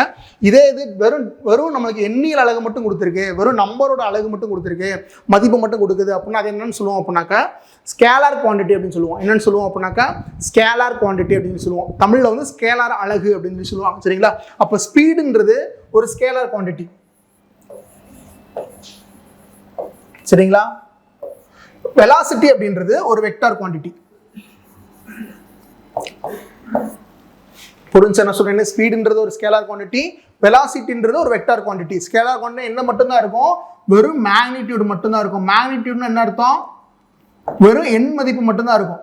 சரிங்களா? இப்போ டிஸ்பிளே டிஸ்டன்ஸ் இருக்குல்ல, அங்கே மட்டும் என்ன மட்டும் தான் வந்திருக்கும்னா 5 மீட்டர் அப்படின்னு மட்டும் தான் வந்திருக்கும். சரிங்களா? இதே வெக்டார் குவான்டிட்டி என்னென்ன வந்திருக்கும்? மேக்னிடியூடும் இருக்கும், டைரக்ஷனும் இருக்கும். 5 மீட்டர்னு போட்டுட்டு இப்போ எந்த டைரக்ஷன் போயிருக்கான் அப்படின்றத மேலே மார்க் பண்ணுவாங்க. இந்த மாதிரி சிம்பிள் வந்திருக்கும், டைரக்ஷன் இருக்கும், அந்த எண்ணில் அழகு மேக்னிடியூடும் இருக்கும். இது பேர் தான் என்ன சொல்லுவாங்க அப்படின்னாக்கா வெக்டார் குவான்டிட்டி அப்படின்னு சொல்றாங்க. சரிங்களா? இங்கே எதுக்கு சார் யூஸ் ஆகுது? அடுத்து இப்போ என்ன கண்டு படிச்சிருக்கா அப்படின்னா வெலாசிட்டினா என்னன்றதை படிச்சிட்டேன். சரிங்களா? வெலாசிட்டினா என்ன, டிஸ்பிளேஸ்மெண்ட்னா என்ன, டிஸ்டன்ஸ்னா என்னன்றதை படிச்சிட்டேன். சரிங்களா? இது இன்னும் இதில் என்ன நம்ம அடுத்து பார்க்க போறோம் அப்படின்னாக்கா யூனிஃபார்ம் சர்க்குலர் மோஷன், சீரான வட்ட இயக்கம். அதாவது ஒரு பொருள் வந்து என்ன செஞ்சுக்கிட்டு இருக்கு அப்படின்னா இயக்கத்தில் இருக்கு. என்ன இயக்கத்தில் இருக்குன்னா வட்ட இயக்கத்தில் இருக்கு. அது எப்படி இயக்கத்தில் இருக்கு? சீரான வட்ட இயக்கத்தில் இருக்கு. ஒவ்வொரு பாயிண்டா முக்கியம். ஒரு பொருள் இருக்குன்னு வச்சுக்கோங்களேன், அது இயக்கத்தில் இருக்கு. எப்படி இருக்கு அப்படின்னா வட்ட இயக்கத்தில், சீரான வட்ட இயக்கத்தில் இருக்கு. சரிங்களா? அப்படின்னா என்ன அர்த்தம் அப்படின்னா அதோடைய ஸ்பீடை வந்து ஒரே ஸ்பீடை என்ன செஞ்சுக்குது? மெயின்டைன் பண்ணிக்குது. என்ன இப்போ ஃபார் எக்ஸாம்பிள் இப்போ நான் ஒரு கிரவுண்டை சுற்றி ஓடுறேன்னு வச்சுக்கோங்களேன், நான் என்ன ஸ்பீடில் ஓடுவேன் அப்படின்னாக்கா ஒரு 5 மீட்டர் per செகண்டில் ஓடுறேன் அப்படின்னா தொடர்ந்து நான் என்ன ஸ்பீடில் தான் ஓடுறேன் அப்படின்னா 5 மீட்டர் per செகண்டில் தான் ஆரம்பத்துலேருந்து முடிவு வரைக்கும் ஓடுறேன். அந்த மாதிரி ஒரு இதை தான் என்ன சொல்கிறாங்க அப்படின்னாக்கா யூனிஃபார்ம் சர்க்குலர் மோஷன் அப்படின்றத சொல்லுவாங்க. சரிங்களா? என்ன ஸ்பீடில் ஆரம்பிக்குதோ முடிவு வரைக்கும் என்ன ஸ்பீடு தான் இருக்கணும்? 5 மீட்டர் per செகண்டில் இருக்கணும். அதுதான் என்ன சொல்கிறாங்கன்னா யூனிஃபார்ம் சர்க்குலர் மோஷன்ன்றத சொல்கிறாங்க. இப்போ இதோட யூனிட் என்னென்னு பார்த்தீங்கன்னா அப்படின்னா மீட்டர். ஸ்பீடோட யூனிட் என்ன தான் வந்துடும்? மீட்டர் per செகண்ட் தான் இருக்கும். வெலாசிட்டியோட யூனிட் என்ன தான் இருக்கும்? மீட்டர் per செகண்ட் தான் இருக்கும். கரெக்ட். ஓகே. இப்போ நான் இந்த புள்ளியில் இருக்கேன் அப்படின்னா என்னோட ஸ்பீடை சொல்லும்போது வெறும் 5 மீட்டர் per செகண்ட் சொன்னால் போதும். கரெக்டா? இதே இது நான் இந்த புள்ளியில் இருக்கும்போது என்னுடைய வெலாசிட்டி எவ்வளோன்ற சொல்லும்போது நான் என்ன சொல்லணும் அப்படின்னா 5 மீட்டர் per செகண்ட்.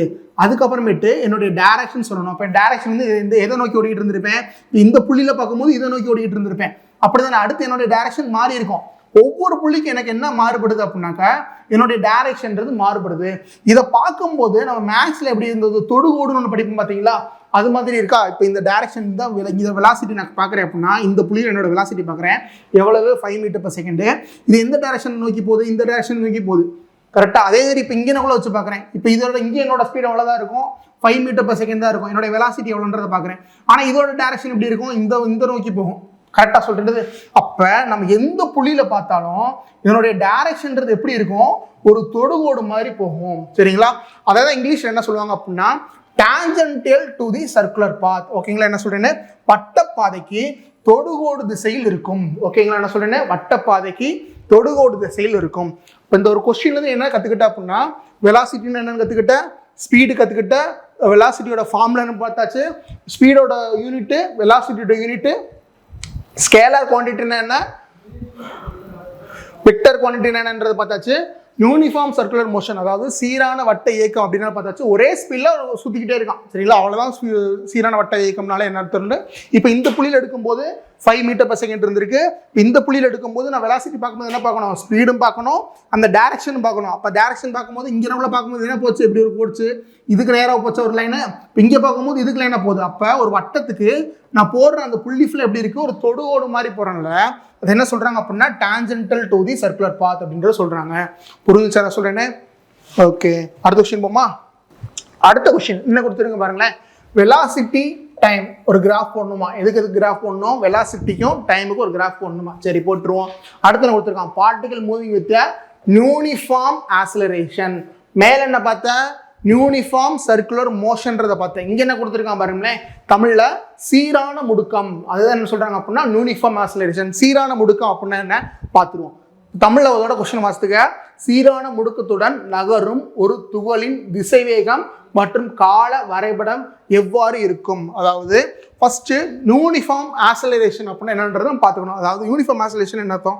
ஆக்ஸலரேஷன் உனக்கு ஏற்கனவே நம்ம சொல்லியாச்சு, பைக்கில் நம்ம ஸ்பீடை கூட்டம் பார்த்தீங்களா, அப்படி இருக்கிறத என்ன சொல்லியாச்சு? ஆக்ஸலரேஷன்றதை சொல்லியாச்சு. சரிங்களா? அப்படின்னா இப்போ நான் ஒரு பைக்கை ஸ்டார்ட் பண்ணுறேன். சரிங்களா? அப்போ 0 செகண்டில் இருக்கு, என்னுடைய டைமிங் 0ல் இருக்கு, என்னுடைய ஸ்பீடு, என்னுடைய வெலாசிட்டி அல்லது ஸ்பீடு அதுவும் என்னவா இருக்கும்? ஆரம்பத்தில் இல்லை ரெஸ்ட்ல இருக்கும்போது 0ன்னு சொல்லி இருக்கும். சரிங்களா? இப்போ இதோட யூனிட் வந்து செகண்ட்ஸு, நீ ஒவ்வொரு இது படிக்கும் போது அதோட யூனிட்டை வந்து திரும்ப திரும்ப நீங்கள் படிச்சீங்கன்னா தான் டக்குன்னு மைண்டில் இருக்கும், டக்குன்னு அடிச்சு டக்குன்னு மார்க் வாங்கிடலாம். சரிங்களா? இப்போ வெலாசிட்டி யூனிட் என்னது? Correct, metre per second. சரிங்களா? இப்போ 0ல இருக்கு, இதுவும் 0ல இருக்கு. அடுத்து என்ன ஆகுது? ஒரு நிமிஷம் கழிச்சு என்னோட ஸ்பீடு என்ன ஆகும்? கூடும். அது எவ்வளோ கூடுது அப்படின்னா 0லேருந்து எவ்வளோ வந்துடுறேன் அப்படின்னா, இங்கே ஒரு 2 நிமிஷம் வச்சுப்போமே, ஒரு நிமிஷம்னாக்கா ஒரு 20 செகண்ட் வச்சுக்கிறேன். சரிங்களா? 20 செகண்ட்ல எனக்கு என்ன வந்துருது? 0லேருந்து என்னுடைய ஸ்பீடு 5 மீட்டர் பர் செகண்டாக மாறிடுச்சு. அடுத்து திரும்ப என்ன செஞ்சுறேன் அப்படின்னா 40 செகண்ட் என்ன வந்துருச்சு அப்படின்னா என்னோட ஸ்பீடு 10 மீட்டர் பர் செகண்டாக மாறிடுச்சு. திரும்ப 60ல் என்ன ஆயிடுச்சு அப்படின்னா 15 மீட்டர் பர் செகண்ட் மாதிரி இருக்கு. இதே மாதிரி என்னுடைய டைம் டிஃபரன்ஸை பாருங்க எவ்வளோ இருக்கு? 20 20 20 20ன்னு இருக்கா? 320. அதாவது 20 கூட ஒவ்வொரு 20 செகண்டுக்கும் நான் ஸ்பீடு எவ்வளோ கூட்டுறேன்? 5 கூட்டியிருக்கேன். இங்கேருந்து எவ்வளோ கூட்டியிருக்கேன்? 5 கூட்டியிருக்கேன். இங்கேருந்து எவ்வளோ கூட்டியிருக்கேன்? 5 கூட்டியிருக்கேன். அப்போ என்னுடைய டைம் இன்டர்வலும் இந்த ஸ்பீடு இன்டர்வல் இன்க்ரீசிங் பண்ணுறேன்ல, இது ரெண்டும் எல்லா இடத்துலையும் சமமாக இருந்துச்சு அப்படின்னா அது பேர் தான் என்னது? யூனிஃபார்ம் ஆக்சலரேஷன், அதாவது சீரான முடுக்கம். ஓகேங்களா? என்ன சொல்றேன்னு, இப்போ சீரான முடுக்கம்னா என்னோட டைம் இன்டர்வலும் இந்த ஸ்பீட் இன்டர்வல் எப்படி இருக்கணும்? சேமா இருக்கணும். 20 செகண்ட் 5 தான் கூட்டுவேன், அடுத்து 5 தான் கூட்டுவேன். நீ பாட்டுக்கு இங்கே 30 செகண்ட் எக்ஸ்ட்ரா டைம் எடுத்து 5 கூட்டக்கூடாது, அல்லது இங்கே 10 செகண்ட்ல 5 கூட்டக்கூடாது. இப்படி எடுத்தா சீரான முடுக்கத்துக்கு வராது. நான் யூனிஃபார்ம் மோஷன்றது கீழே வந்துடும். சரிங்களா? இப்படி டைமும் எடுக்கப்படக்கூடிய ஸ்பீடும் எப்படி இருக்கணும்? ஒரே இன்டர்வல்ல இருக்கணும். அது பேர் தான் என்னது? சீரான முடுக்கம். ஓகே, இப்போ சீரான முடுக்கம்னு என்னன்னு பார்த்தாச்சா? இப்போ இதுக்கு என்ன போட சொல்லியிருக்கான்? ஒரு கிராஃப் போட சொல்லியிருக்கான். சரி, போடுவோமா? இப்போ இதையே அப்படியே டேபிளா மாத்திருங்க. இதே டேபிளுக்கு நான் கிராஃப் போட்டேன் அப்படின்னா எப்படி போடுவேன்? எக்ஸ் ஆக்சிஸ் ஒன்று, ஒய் ஆக்சிஸ் ஒன்று போடணுமா? இப்போ எக்ஸ் ஆக்சிஸ்ல என்ன வச்சுக்கிறேன் அப்படின்னா டைம் அப்படின்றத நான் என்ன வச்சுக்கிறேன்? என்னுடைய எக்ஸ் ஆக்சிஸ்ல வச்சுக்கிறேன். ஒய் ஆக்சிஸ்ல வெலாசிட்டி வச்சுக்கிறேன். சரிங்களா? அப்போ ஒரு கிராஃப் போடுறேன். இங்கே வெலாசிட்டி இருக்கு, இங்க என்ன இருக்கு? டைம் இருக்கு. சரிங்களா? அப்போ 0ல வரங்கும்போது ரெண்டுமே 0வா தான் இருக்கு. சரிங்களா? இப்போ இங்க நான் சும்மா ஒரு மார்க் பண்றதுக்கு டைம் என்ன வச்சுக்கிறேன் அப்படின்னா 10 20 40 60 80 இப்படி மார்க் பண்ணிக்கிறேன். சரிங்களா? என்னுடைய ஸ்பீடை வந்து 0 5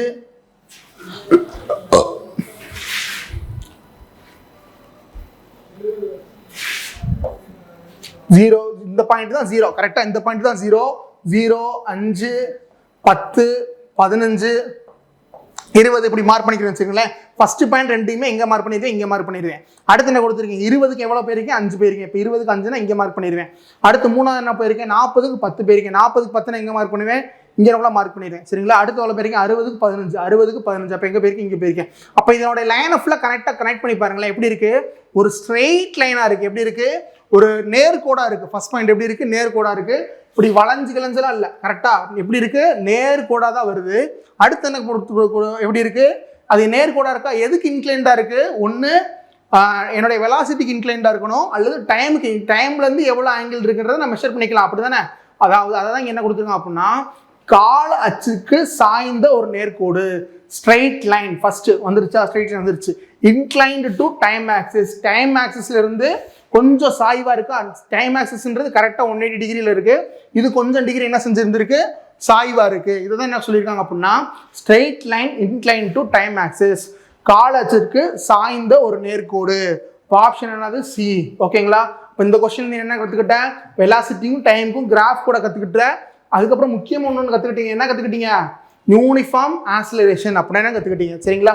இந்த கான்கேவ் அப்வர்ட் அப்படின்னா என்ன அப்படின்னாக்கா வளைந்த கோடு மாதிரி வரும். இப்போ வெர்டிக்கல் லைன்னாக்கா ஸ்ட்ரெயிட் லைனா இருக்கும். ஹரிசாண்டல் லைன்னா அப்படியே மட்டம் 180 டிகிரி வரையக்கூடிய கோடா இருக்கும். ஆனால் அதுக்கு அப்படி எப்படியுமே வரல. எப்படி இருக்கு? ஸ்ட்ரெயிட் லைனா தான் இருக்கு. ஆனால் எப்படி இருக்கு? இன்க்ளைண்டா இருக்கு. சரிங்களா? புரிஞ்சு என்ன சொல்றேன்னு? ஓகேங்களா? அடுத்த கொஸ்டின் போலாமா?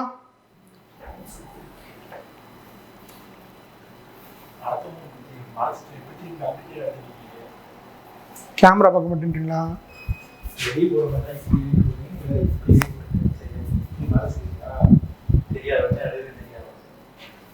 மற்றபடி இருக்காதுண்ணா.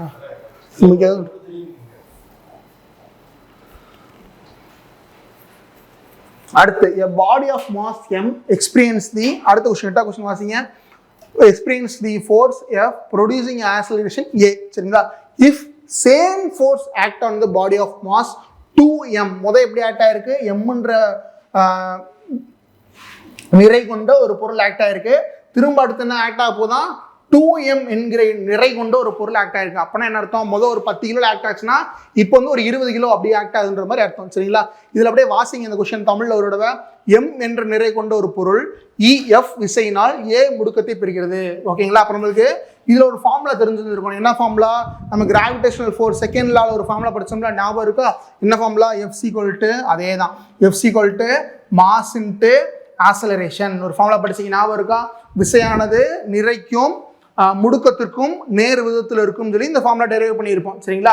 அப்ப இங்க என்ன போட்டிருக்கோம்? அதே m அதே a அப்படியே போட்டலாமா? m என்ற நிறை கொண்ட ஒரு பொருள் F விசையினால் a முடுக்கத்தை பெறுகிறது. இப்ப என்ன முடுக்கத்தை பெறுகிறதா? a அப்படின்ற ஒரு முடுக்கத்தை பெறுகிறதா. அப்ப a எப்படி மாத்தி எழுதிக்கலாம் அப்படின்னா F/m எழுதிக்கலாம். இதேதான் எழுதுறேன். இந்த எம்ம கீழே கொண்டு வந்துடுறேன். இங்க பெருக்கல்ல இருக்கும்போது இங்க வரும்போது என்ன மாறிடும்? வகுத்தலுக்கு மாறிடுமா? அப்ப மாறும்போது F/m a அப்படின்னு சொல்லி இருக்கும். கரெக்டா? அடுத்து என்ன சொல்றான் அப்படின்னா, விசை வந்து என்ன செய்யலாம்? மாறலையா? அதே விசை. அப்படின்னா என்ன அர்த்தம்? இங்க என்ன ஆக்ட் ஆச்சோ இங்க F இருக்குன்னா அங்கே என்னதான் இருக்க போகுது? F தான் இருக்க போகுது. ஆனா என்ன மாறிடுச்சு? 2m நிறை கொண்ட ஒரு பொருள். அப்ப இங்க m ஆக்ட் ஆனது, இங்க என்ன ஆக்ட் ஆக போகுது? 2m அப்படின்னு ஆக்ட் ஆக போகுது. அப்ப என்ன கூடுது? மாஸ் கூடுது. கரெக்டா? மீது செயல்பட்டால் முடுக்கம் என்ன எவ்வளவு மாறும் அப்படின்னு கேட்டிருக்கான். சரிங்களா? அப்ப இங்க எப்படி இருக்கிறது? இப்ப இங்க நம்மளுக்கு என்ன மாற போகுது? அடுத்து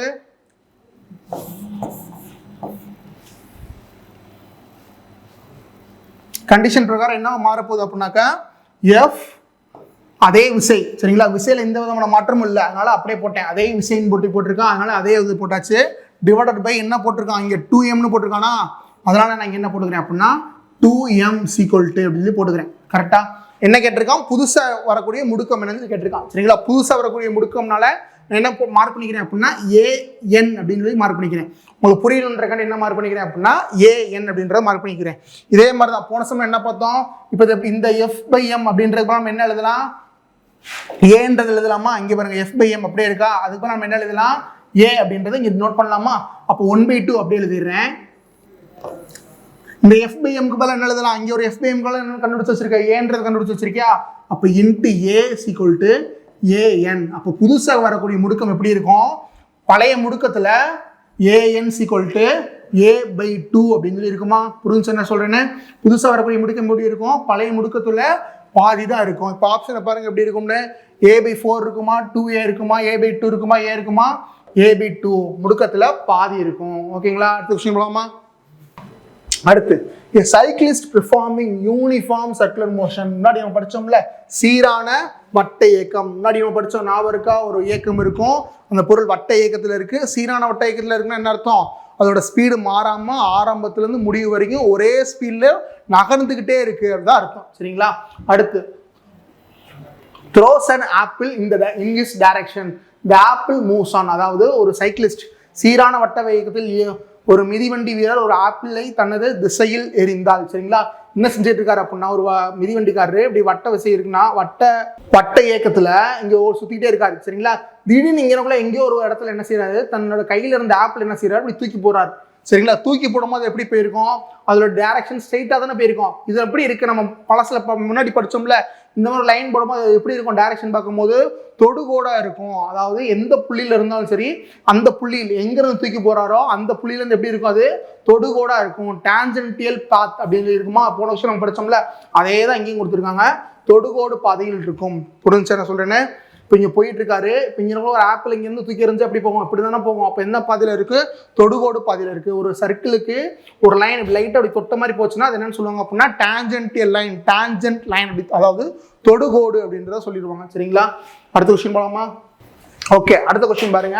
The body undergoes a displacement of 10 meter under the action of constant force 2.5 Newton in the opposite direction to the direction of force.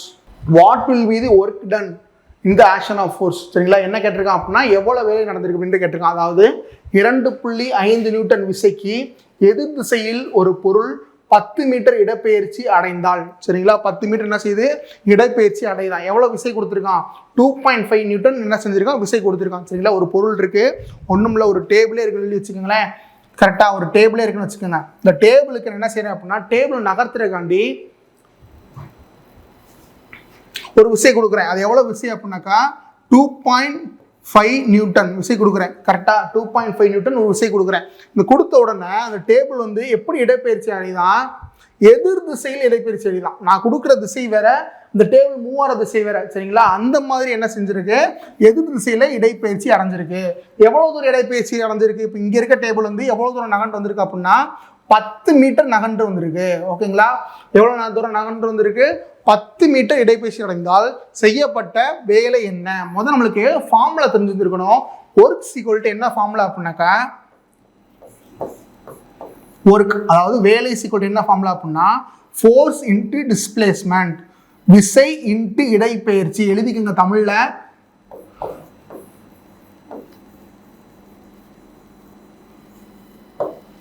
Formula என்னது அப்படின்னா தமிழ்ல வேலை ஈக்குவல் டு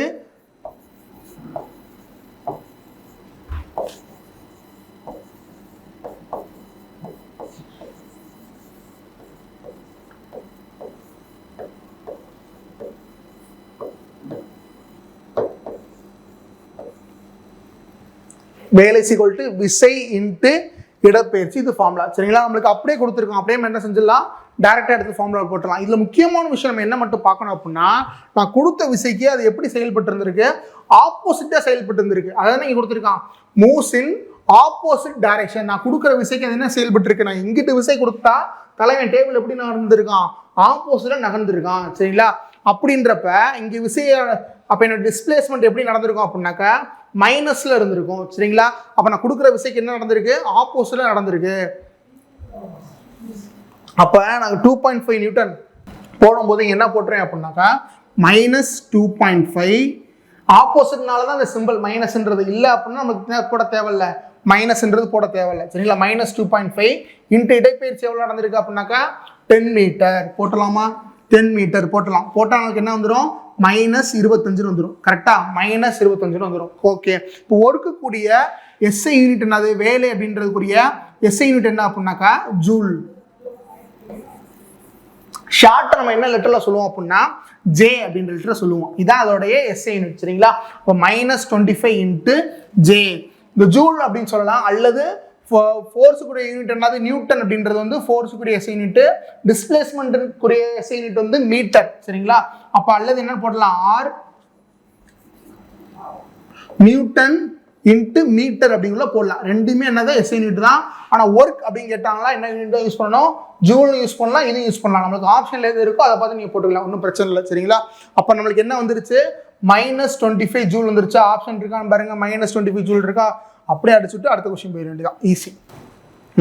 அடுத்து, which of the following equation does not correctly represents the relationship between physical quantities for an object moving with uniform acceleration? என்ன கொடுத்துருக்காங்க அப்படின்னாக்கா சீரான முடுக்கத்துடன் நகரும் ஒரு பொருளின் இயற்பியல் அளவுக்கான இடையிலான தொடர்பை பின்வரும் சமன்பாடில் எது சரியாக குறிக்கவில்லை? நம்மளுக்கு ஈக்குவேஷன் ஆஃப் மோஷன் சொல்லி சொல்லுவாங்க, அதாவது இயக்க சமன்பாடுன்னு சொல்லுவாங்க தமிழ்ல, சரிங்களா? ஈக்குவேஷன் ஆஃப் மோஷன் தமிழ்ல என்னது அப்படின்னாக்கா இயக்க சமன்பாடு அப்படின்னு சொல்லுவாங்க. 3 ஈக்குவேஷன் ஆஃப் மோஷன் இருக்கும். என்னென்ன மோஷன் இருக்கும் அப்படின்னா இதுல இருக்கு, அப்படி நான் சொல்லிடுறேன். ஃபர்ஸ்ட் ஈக்குவேஷன் ஆஃப் மோஷன் வந்து இதுதான் ஃபர்ஸ்ட் ஈக்குவேஷன் ஆஃப் மோஷன், சரிங்களா? இதுல இப்ப இன்னொரு கேள்வி இப்ப என்ன கேட்டுக்கிட்டு இருக்கான் அப்படின்னா இதுதான் ஃபர்ஸ்ட் ஈக்குவேஷன் ஆஃப் மோஷன், இது வந்து செகண்ட் ஈக்குவேஷன் ஆஃப் மோஷன், இது வந்து தேர்ட் ஈக்குவேஷன் ஆஃப் மோஷன், சரிங்களா? என்னென்னன்றதை நான் அப்படியே டீட்டெயிலாக சொல்கிறேன். ஃபர்ஸ்ட் v = v அப்படின்னா என்னன்னாக்கா இங்கே ஃபைனல் வெலாசிட்டின்னு அர்த்தம். v = என்னது அப்படின்னா ஃபைனல் வெலாசிட்டி. ஃபைனல் வெலாசிட்டின்னா ஒன்றும் இல்லை, கடைசி வேகம்னு அர்த்தம், கடைநிலை திசை வேகம்ன்ற மாதிரி சொல்லுவோம். இப்போ நான் ஒரு பைக்கை ஸ்டார்ட் பண்ணுறேன் அப்படின்னா ஓய்வு நிலையிலேருந்து ஸ்டார்ட் பண்ணேன்னா, இப்போ நான் ஓய்வு நிலையில் இருக்கும்போது ஆரம்ப நிலை திசை வேகம் என்னோட எவ்வளவா இருக்கும் அப்படின்னா 0வா இருக்கும். அப்போ இந்த u அப்படின்றது இனிஷியல் வெலாசிட்டி, சரிங்களா? u அப்படின்றது இனிஷியல்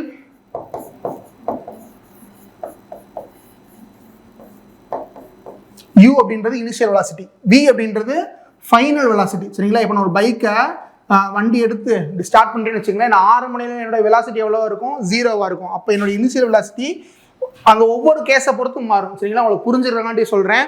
0 அப்படின்னு நான் ஃபைனல் வெலாசிட்டினா நான் எவ்வளோ தூரம் இப்போ ஓட்டிக்கிட்டு இருக்கேன், நின்றுட்டேன் அப்படின்னா பிரேக் பிடிச்சிட்டேன்னா திரும்பி என்ன ஆயிரும், 0 ஆயிரும். என்னோட ஃபைனல் வெலாசிட்டி 0னே முடிஞ்சிடும். அப்போ நான் ஓட்டிக்கிட்டு இருக்கப்ப நீ கனெக்ட் பண்ண அப்படின்னாக்கா என்னவா இருக்கும் அப்படின்னா ஃபைனல் வெலாசிட்டி ஒரு 15 மீட்டர்/செகண்ட் போய்கிட்டு இருக்கு, km/h போகிறேன் அப்படின்னா 15 அப்படின்றத நம்ம போட்டலாம். கரெக்டாக. அடுத்து ஏ அப்படின்னா என்னக்காக்கா ஆசிலரேஷன். ஏ அப்படின்னா ஆசிலரேஷன் முடுக்கம். இதை வச்சு நிறைய சம்ஸ் பார்ப்போம் அடுத்தடுத்து சரிங்களா. அப்போ நம்மளுக்கு இதை எப்படி யூஸ் பண்ணணுன்றது தெரிஞ்சிருக்கும். நீங்கள் ஃபர்ஸ்ட் என்னென்ன படிக்கணும் அப்படின்னா 3 ஈக்குவேஷன் ஆஃப் மோஷன் இருக்குது. சமநிலை ஏக்க சமன்பாடுன்றது 3 இருக்கும் என்ன சரிங்களா. முதல் சமன்பாடுனா என்ன, இரண்டாம் சமன்பாடுனா என்ன, மூணாம் சமன்பாடுனா என்னன்றதை நீங்கள் ஃபர்ஸ்ட் படிக்கணும். அடுத்து ஒவ்வொன்றுக்கும் அதோடைய ஃபுல் ஃபார்ம் என்ன அப்படின்றது உங்களுக்கு தெரிஞ்சிருக்கணும். வீனா என்ன போடணும், யூனா என்ன போடணும், ஏனா என்ன போடணும், டீனா என்ன போடணுன்றது தெரிஞ்சிருக்கணும். அதுக்கப்புறமேட்டு நம்மளுக்கு என்னென்ன கிவன் டேட்டா வச்சு இந்த ஃபார்முலா யூஸ் பண்ணலாமா, இந்த ஃபார்முலா யூஸ் பண்ணலாமா, இந்த ஃபார்முலா யூஸ் பண்ணலாமான்றது நமக்கு பார்த்துக்கலாம். ஆனால் இந்த 3மே நம்ம எங்கே மட்டும்தான் யூஸ் பண்ண முடியும் அப்படின்னாக்கா இந்த சீரான முடுக்கத்துடன் கொடுத்துருக்காங்களா, என்ன கொடுத்துருக்காங்க பாருங்க, யூனிஃபார்ம் ஆசிலரேஷன் கொடுத்துருக்காங்களா, அங்கே மட்டும்தான் இந்த 3 ஈக்குவேஷனுமே நம்ம யூஸ் பண்ண முடியும் சரிங்களா. இப்போ அடுத்து வீனா ஃபைனல் வெலாசிட்டி, யூனா இனிஷியல் வெலாசிட்டி, ஏனா ஆசிலரேஷன், டீனா என்னதுப்பா டைம். ஒவ்வொன்றையும் படிக்கும் போது என்ன சொல்லியாச்சு, அதோட யூனிட்டையும் சேர்த்து படின்னு சொல்லியாச்சா. இப்போ வெலாசிட்டி யூனிட் என்னது மீட்டர்/செகண்ட். இனிஷியல் வெலாசிட்டிக்கும் அதே தான் யூனிட் வரும், ஃபைனல் வெலாசிட்டிக்கும் அதே தான் யூனிட் வரும். என்னன்னா மீட்டர்/செகண்ட். ஆசிலரேஷன் என்ன யூனிட், மீட்டர்/செகண்ட்². சரிங்களா. இந்த பைல் எழுதுறத ஒரு சில இடத்துல என்ன எழுதியிருப்பாங்க அப்படின்னா மேல் எழுதும் போது m(s)-1 எழுதியிருப்பாங்க ஓகேங்களா. அல்லது இது எப்படி என்ன எழுதியிருப்பாங்க m(s)-1 எழுதியிருப்பாங்க. அடுத்து இதே ஆசிலரேஷன் வந்து இங்கே ஸ்கொயர்ல இருக்கா, மேல் எழுதும் போது அப்படியே போட்டு m(s)-2 அப்படின்னு எழுதியிருப்பாங்க சரிங்களா. இங்கே ஒரு பவர் இருக்குன்னு அர்த்தம். அதனால இங்கே எழுதும் போது பக்கத்தில் எழுதும் போது -1 எழுதிக்கிறோம். இங்கே ஸ்கொயர் இருக்கிறதுனால இது இங்கே இன்டூ பக்கத்தில் எழுதும் போது என்ன எழுதிக்கிறோம் -2 அப்படின்னு சொல்லி எழுதிக்கிறோம். அடுத்து டைமோட எஸ்ஐ யூனிட் என்னதுனாக்கா செகண்ட்ஸ். எஸ் அப்படின்றது மென்ஷன் பண்ணுவாங்க சரிங்களா. ஓகேங்களா. இது வந்து ஃபர்ஸ்ட் ஈக்குவேஷனுக்குரியது. இதுல எஸ் அப்படின்னு கொடுத்துருக்காங்கல்ல, அந்த எஸ் அப்படின்னா என்னன்னாக்கா டிஸ்பிளேஸ்மெண்ட். எவ்வளவு தூரம் இடப்பெயர்ச்சி அடைஞ்சிருக்கு, ஒரு ஃபோர்ஸ் கொடுக்கும் போதோ அல்லது அந்த பொருள் வந்து நகர்ந்துகிட்டு இருக்கு, ஆரம்ப நிலை திசைவேகம் உள்ள இருக்கு, இவ்வளவு நேரம் நகர்ந்து இருக்கு அப்படின்னா அது எவ்வளவு தூரம் இடப்பெயர்ச்சி அடைஞ்சிருக்கு அப்படின்றத பார்ப்போம். எஸ் = என்னது டிஸ்பிளேஸ்மெண்ட். அவ்வளோதான். மற்ற எல்லாமே திரும்பி அதே தான் வரும். ஏன்னா சொல்லியாச்சு, இதெல்லாம் சொல்லியாச்சு சரிங்களா. இப்போ ஃபர்ஸ்ட் ஈக்குவேஷன் என்ன, v = u + at. இது அப்படியே மனப்பாடம் பண்ணுறது தான் சரிங்களா. 3 ஈக்குவேஷனுமே ஃபிங்கர் டிப்பில் இருக்கணும், எப்போ கேட்டாலும் சொல்கிற மாதிரி இருக்கணும் சரிங்களா. v = u + at first equation, s = ut + ½ × at² second equation. Third ஈக்குவேஷன்றது வந்து v² - u² = 2as. நிறைய இடத்துல என்ன இருக்கும் அப்படின்னா v² இந்த யூன்றது இங்கிட்ட மைனஸா இருக்கா, இங்கிட்ட என்ன மாறிடும் பிளஸ்ன்றது மாறிடுமா, அந்த மாதிரி நிறைய இடத்துல கொடுத்துருப்பாங்க. நீங்க குழப்பிட தேவையில்ல. v = u² + 2as இருந்தாலும் அது சரியானதுதான் சரிங்களா. இப்ப இந்த 3 ஈக்குவேஷன் படிச்சிருந்தா அப்படினாலே உனக்கு என்ன தப்புன்றது தெரிஞ்சிடும், இந்த இது தப்புன்றது தெரிஞ்சிடும். அங்க என்ன கேட்டிருக்கான், நாட் தி கரெக்ட் தானே கேட்டிருக்கான். அதனால இதை என்ன செஞ்சிடலாம், இதை டிக் பண்ணிட்டு போயிடலாம் ஓகேங்களா. இப்ப ரொம்ப முக்கியமானது என்ன அப்படின்னா இந்த ஃபர்ஸ்ட் ஈக்குவேஷன் இருக்குல்ல, முதல் சமன்பாடு, அது எது ரெண்டுத்துக்கு தொடர்புபடுத்தும் அப்படின்னா வெலாசிட்டிக்கும் டைமுக்கும் தொடர்புபடுத்தும். எல்லாத்துலேயுமே காமன் என்ன விஷயம் இருக்கும் அப்படின்னா ஆசிலரேஷன்ற விஷயம் எல்லாத்துலேயுமே இருக்கும் சரிங்களா. அதனால அதை விட்டுருங்க. மற்ற எல்லாம் என்னென்ன இருக்கோ அது ரெண்டும் தொடர்புபடுத்துன்ற மாதிரி கணக்கு சரிங்களா. அவங்க கொஸ்டினே கொடுப்பான், which of the equation relation of between position and time அப்படின்ற மாதிரி கொடுத்துருப்பான் சரிங்களா. அப்போ எது தொடர்பு படுத்துது அப்படின்னா இங்க என்ன 2 விஷயம் இருக்கு, இங்க 2 வெலாசிட்டி இருக்கு, இங்க ஒரு டைம் இருக்கா. அப்போ இதோட ரிலேஷன் என்னன்னாக்கா வெலாசிட்டி அண்ட் டைம் ஃபர்ஸ்ட் ஈக்குவேஷனுக்கு சரிங்களா. செகண்ட் ஈக்குவேஷனுக்கு என்னன்னாக்கா இங்க என்ன இருக்கு, பொசிஷன் இருக்கா, எஸ் என்ன சொன்னோம், டிஸ்பிளேஸ்மெண்ட் சொன்னோம். அதாவது அல்லது அது எங்களுக்குள்ள இருக்குது, எவ்வளவு தூரம் இடப்பெயர்ச்சி அடைந்திருக்கு, அதோட பொசிஷன் என்ன அப்படின்னு சொல்றது. அப்போ எஸ்ன்றது எதாவது தொடர்படுத்தும்னா இடப்பெயர்ச்சி மற்றும் நேரம் ஓகேங்களா. இடப்பெயர்ச்சி மற்றும் நேரம், அதான் இங்க இங்கிலீஷ் எழுதி போடுறேன், டிஸ்பிளேஸ்மெண்ட் அல்லது பொசிஷன் சரிங்களா. Displacement and time. Third equation இதுன்னு சொல்லி பார்த்தோமா, இது எதுக்குரிய இது வரும்னாக்கா வெலாசிட்டி அண்ட் டிஸ்பிளேஸ்மெண்ட். புரிஞ்சா? ஃபர்ஸ்ட் ஈக்குவேஷனுடைய தொடர்பு எதற்குரிய தொடர்பு? திசைவேகம் மற்றும் நேரம். ரெண்டாவது சமன்பாடு எதற்குரிய தொடர்பு? இடப்பெயர்ச்சி மற்றும் நேரம். மூணாவது சமன்பாடு எதற்கு தொடர்பு? திசைவேகம் மற்றும் இடப்பெயர்ச்சி. இதை கொஞ்ச நாளா கேட்டுக்கிட்டு இருக்கான். இது ரெண்டு எந்த சமன்பாடு எதுக்கு தொடர்புடையதுன்னு கேட்டுட்டு இருக்கா. நல்லா படிச்சுக்கணும் சரிங்களா.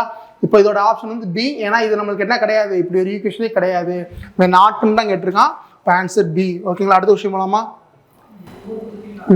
அடுத்த கொஸ்டின் கொடுத்துருக்காங்களே, how does the weight of an object moon compare to on weight on earth? அதாவது தமிழ்ல கொடுத்துருக்காங்க, நிலவில் ஒரு பொருளின் இடை என்ன கொடுத்துருக்கா நல்லா வசிக்கணும். ஒரு நிலவில் ஒரு பொருளின் எடை பூமியில் உள்ள அதன் எடையுடன் ஒப்பிடும்போது எவ்வாறு இருக்கும் அப்படின்னு கேட்டுருக்கான் சரிங்களா. நம்மளுக்கு நல்லா தெரிஞ்சிருந்துருக்கணும். நிறை அப்படின்னு சொல்லி சொல்றாங்கல்ல, இங்கிலீஷ்ல வந்து மாஸ் அப்படின்னு சொல்லுவாங்க சரிங்களா. இப்போ இந்த மாஸோட யூனிட் என்ன அப்படின்னா கேஜியில் இருக்கும். மாஸோட எஸ் யூனிட் என்ன அப்படின்னா கேஜி, கிலோகிராம்ல இருக்கும் சரிங்களா. இப்போ இந்த எடைன்னு கொடுத்துருக்காங்களா, இந்த வெயிட்னு கொடுத்துருக்காங்களா, இந்த வெயிட்டோட எஸ் யூனிட் என்னன்னா அப்படின்னா நியூட்டன் சரிங்களா. என்னது?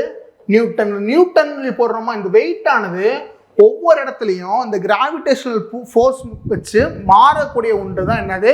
இந்த இடை. தமிழ்ல இடை, இங்கிலீஷ்ல நியூட்டன். ஆனா இந்த மாஸ்னா தமிழ் என்னன்னு சொல்லுவோம் அப்படின்னா நிறை அப்படின்னு சொல்லி சொல்லுவோம் சரிங்களா. இந்த நிறையானது எங்கேயுமே என்ன செய்யாது, மாறாது. இப்போ பூமியில ஒரு 100 கிலோ இருக்கு அப்படின்னா சந்திரன்லயும் எவ்வளவுதான் இருக்கும், அதே 100 கிலோ தான் இருக்கும். மாஸ்லயும் எவ்வளவுதான் இருக்கும், அதே 100 கிலோ தான் இருக்கும் சரிங்களா.